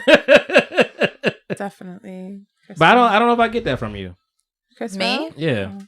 I don't know if I get that, like, you would give that kind of energy. Like, I think you would consume it and you're like, oh my God, this is amazing. But I don't know if you would give that, like, externally. We are walking into new times. I am an emotional person. I have spent the last 20 years purposely not showing emotions. Purposely? Subconsciously. Okay. But definitely purposely. Like, it was a defense mechanism. Mm-hmm. I get emotional about stuff. I get excited about stuff. I just don't know how to express it in a way that I'm comfortable. So I say all that to say that, is there something that would make me geek out? Sure. Like, most Harry Potter things make me geek out, right? Yeah. MC, like, you know, there's definitely stuff that I would geek out on. Whether or not... So, do you have, like, a favorite artist or something? Like, music? No. Wow. It's funny you say the emotion thing, and this actually ties into the last thing I think I remember what I want to talk about. I'm watching a show called shout out to Diamond Ashley Gang Gang. She told me about the show. I be into reality shit, man. Like I just like watching people, just see how they move, especially because there's so many different walks of life that we're not privy to all the time, and whether it's scripted or not. There's a show called on Peacock, which I don't really fancy Peacock that much, but a show called Couple to Throuple. Oh, yeah. They go from 2 to 3? Yeah, basically. I saw the ad for that. You like it? It's interesting. Like is a strong word. I feel like production stuff is different for me sometimes. Like, I'd rather just show me on Netflix. I think it'll be like a better show. But I did see some titties in there. I'm like, oh, yeah, showing titties? You know, it's period, so maybe that's why they did that. But basically, it's, you know, and you could tell the couples that come on the island or whatever resort they at. You could tell that, like, oh, there's some androgynous stuff going on. Like, I could see y'all wanting to bring a third because they're married couples. I mean, I think most of them. I mean, it's not most. What are their reasonings for wanting to bring the third in? I think it depends on the person. I think, you know, it's either you want to spice it up, you want to change some stuff up. So sexually. It's a good question. Like, my question is, like, is it purely sexual? Because I don't think that you have to be. I don't think it has to be sexual if you're in a throuple. Like, I think you could just be like, I want to take time with this person. Let me take the time with this person. I don't think it has to be a straight up sexual experience and threesomes and all that stuff. So a throuple to me is where. But maybe I'm wrong though. So you can confirm this for me if you watch the show. So is a throuple where each of the three people have a relationship with each other in a like romantic way? Or an intimate and vulnerable way. Intimate way. Yeah. So if you and I, this is like not hypothetical, but if you and I were together and invited her in, you would have a relationship with her and I would also have a relationship with her. Yes. That's what a throuple is. Yes. Okay. And that makes it different from like polygamy, where it's just the single person. Like in polygamy, the man having a relationship with all the wives, sister wives, but they don't have any sort of like intimacy with each other. Yeah, that would be different. Is that considered polygamy? I think there are polygamists who. That's polygamy. Yeah. Polyamorous is different. Be everybody's. Yeah. We know we tugging on everybody. Yeah. Basically, yeah. So yeah, these couples come in. There might be like 6 couples, something like that, whatever. And you could tell, like, you could just tell everybody kind of a little androgynous a little bit, like even the way they dress and stuff like that, and blah blah. And I'm like, okay, I can see you having a third. Some people I think it's like a new experience and just want to try some new shit out. This black couple for sure. It's funny because it's a black couple, it's a guy and a girl. The guy, nobody's really looking at the guy. They love the girl. That's another layer that I'd have to peel in that, like, yo, everybody wants to be in a throuple, but they want my girl. They don't really want me. That sounds very similar to how I think a threesome would go. Like, my entire life, people have asked me, like, would you ever do a threesome? I'm like, no, because I'd be afraid of being left out. Some stuff is, and some stuff, I think you have to have a real security. Because, like, there's one white couple who they seem like they got together and they're secure, but I think there's some history in the guy's past that she hasn't fully let go of. And not to say she should, but, like, you know, they're doing like a little challenge or whatever. And because basically it's these couples and they have like 14 singles on the island for you to pick from, for you to like kind of like, you know, link up with. See, that sounds dumb to me. Go ahead. But I mean, granted, curated, anything, you know, for entertainment. But you know, they get to like stay with these couples. They get to pick a couple, stay with them for a little while, and then be like, you know what? Do you want to stay with this person, or do you want to change it up? And they could change it up and like figure it out. But there's one like practice that they were doing, and they're doing like a little massage and touching people, and like, all right, what's your safe word? What's your safe word? Like, all right, when it gets to that point, you can say that safe word, and you know, guys like laying on the beach chair, and she's massaging them, and the girl just sitting there for a minute, and she's doing it for a little while. She's like, her safe word is Scott. Like, Scott, and she kind of divulged, like, yeah, we had this history in the past, and but it's funny because some people don't communicate well, and there's a gay couple, you know, man and man, and you could tell that the other guy, they damn near look similar, but the other guy, like, he's the choice, and people like him, and they brought somebody in together, and the same thing, massaging him. The guy is staring furiously, like, yo, I just want to fucking stop this shit right now, but he is not gonna say anything because maybe pride. He's like, you should fucking know me, you should stop it, and the guy, he felt it. He's like, yo, all right, stop. Like, you know, I could feel his energy, and this is not good. We don't like it. So I'm like, all right, you did a good thing. You stopped it. But the guy saw the problem, like, you wait till the last minute. I'm like, what the fuck, yo? Like, he stopped it. But when did he stop it? Exactly. That's what I mean. It wasn't that long. I don't think it was that long, but I don't think it mattered when he stopped it. Was it like where the person was massaging that made the like? He was at his thighs and stuff like that. So I mean, but I think he didn't move. He was like a statue. He was like really just mad. He just could never. So, and then the one other couple, I think, to your point of like, you know, being scared, the girl is a big fucking hulky dude, whatever, and his girlfriend. Girlfriend's beautiful. He's fucking muscular shit. Black nails, black toenails, black fingernails. On the girl or the guy? The guy. Okay. You know, so I mean, he's this kind of guy, but like he seemed like he's having a good time. He's chilling, whatever, blah blah. They picked this girl Becca, and you know, they have a good night with her the first night, and maybe that was a problem. You know, because now she feels used or something like that. Because they got feelings too. And, you know, she feels used. And she kept saying, like, this guy just wants 2 girls on his arm. I don't think. Meanwhile, the nigga has said shit. And I'm like, I think he just want his girl. Like, I think he just want his girl. I think he just want to walk away. And eventually they let her go and get some other people like, fuck, I don't care. I'm like, some people just do have ulterior motives and do want to take that person. And one's like a sex coach, whatever, who ends up with the black couple with the guy and the girl, and you know, she starts to she's always just educating and talking. She's not really being a person, you know. So it doesn't work out with them. Feels like you're attacking me. No, that was nothing about you. I wasn't even thinking about you. I'm missing the show right now in my head. So, but yeah, just like always educating, never really showing emotion and being vulnerable, whatever. And they just kind of like the girl, and she said the word that triggered the other girl. She was like, yeah, sometimes I just feel like what was the word? Just like, you know, just kind of just like dehumanizing. It's like, dog, And she's like, "Oh no, we good. We don't need to do nothing with you. We cool. We can move on some other people that want to be here. You know, I feel like you got. You know, I think when you're a therapist, you're probably the most traumatic person in the world. You know, you therapists need therapists. So, but I would say, you know, if you want the mess, check in. It's on Peacock. I know T gonna do it. I'll watch one episode and see how I feel.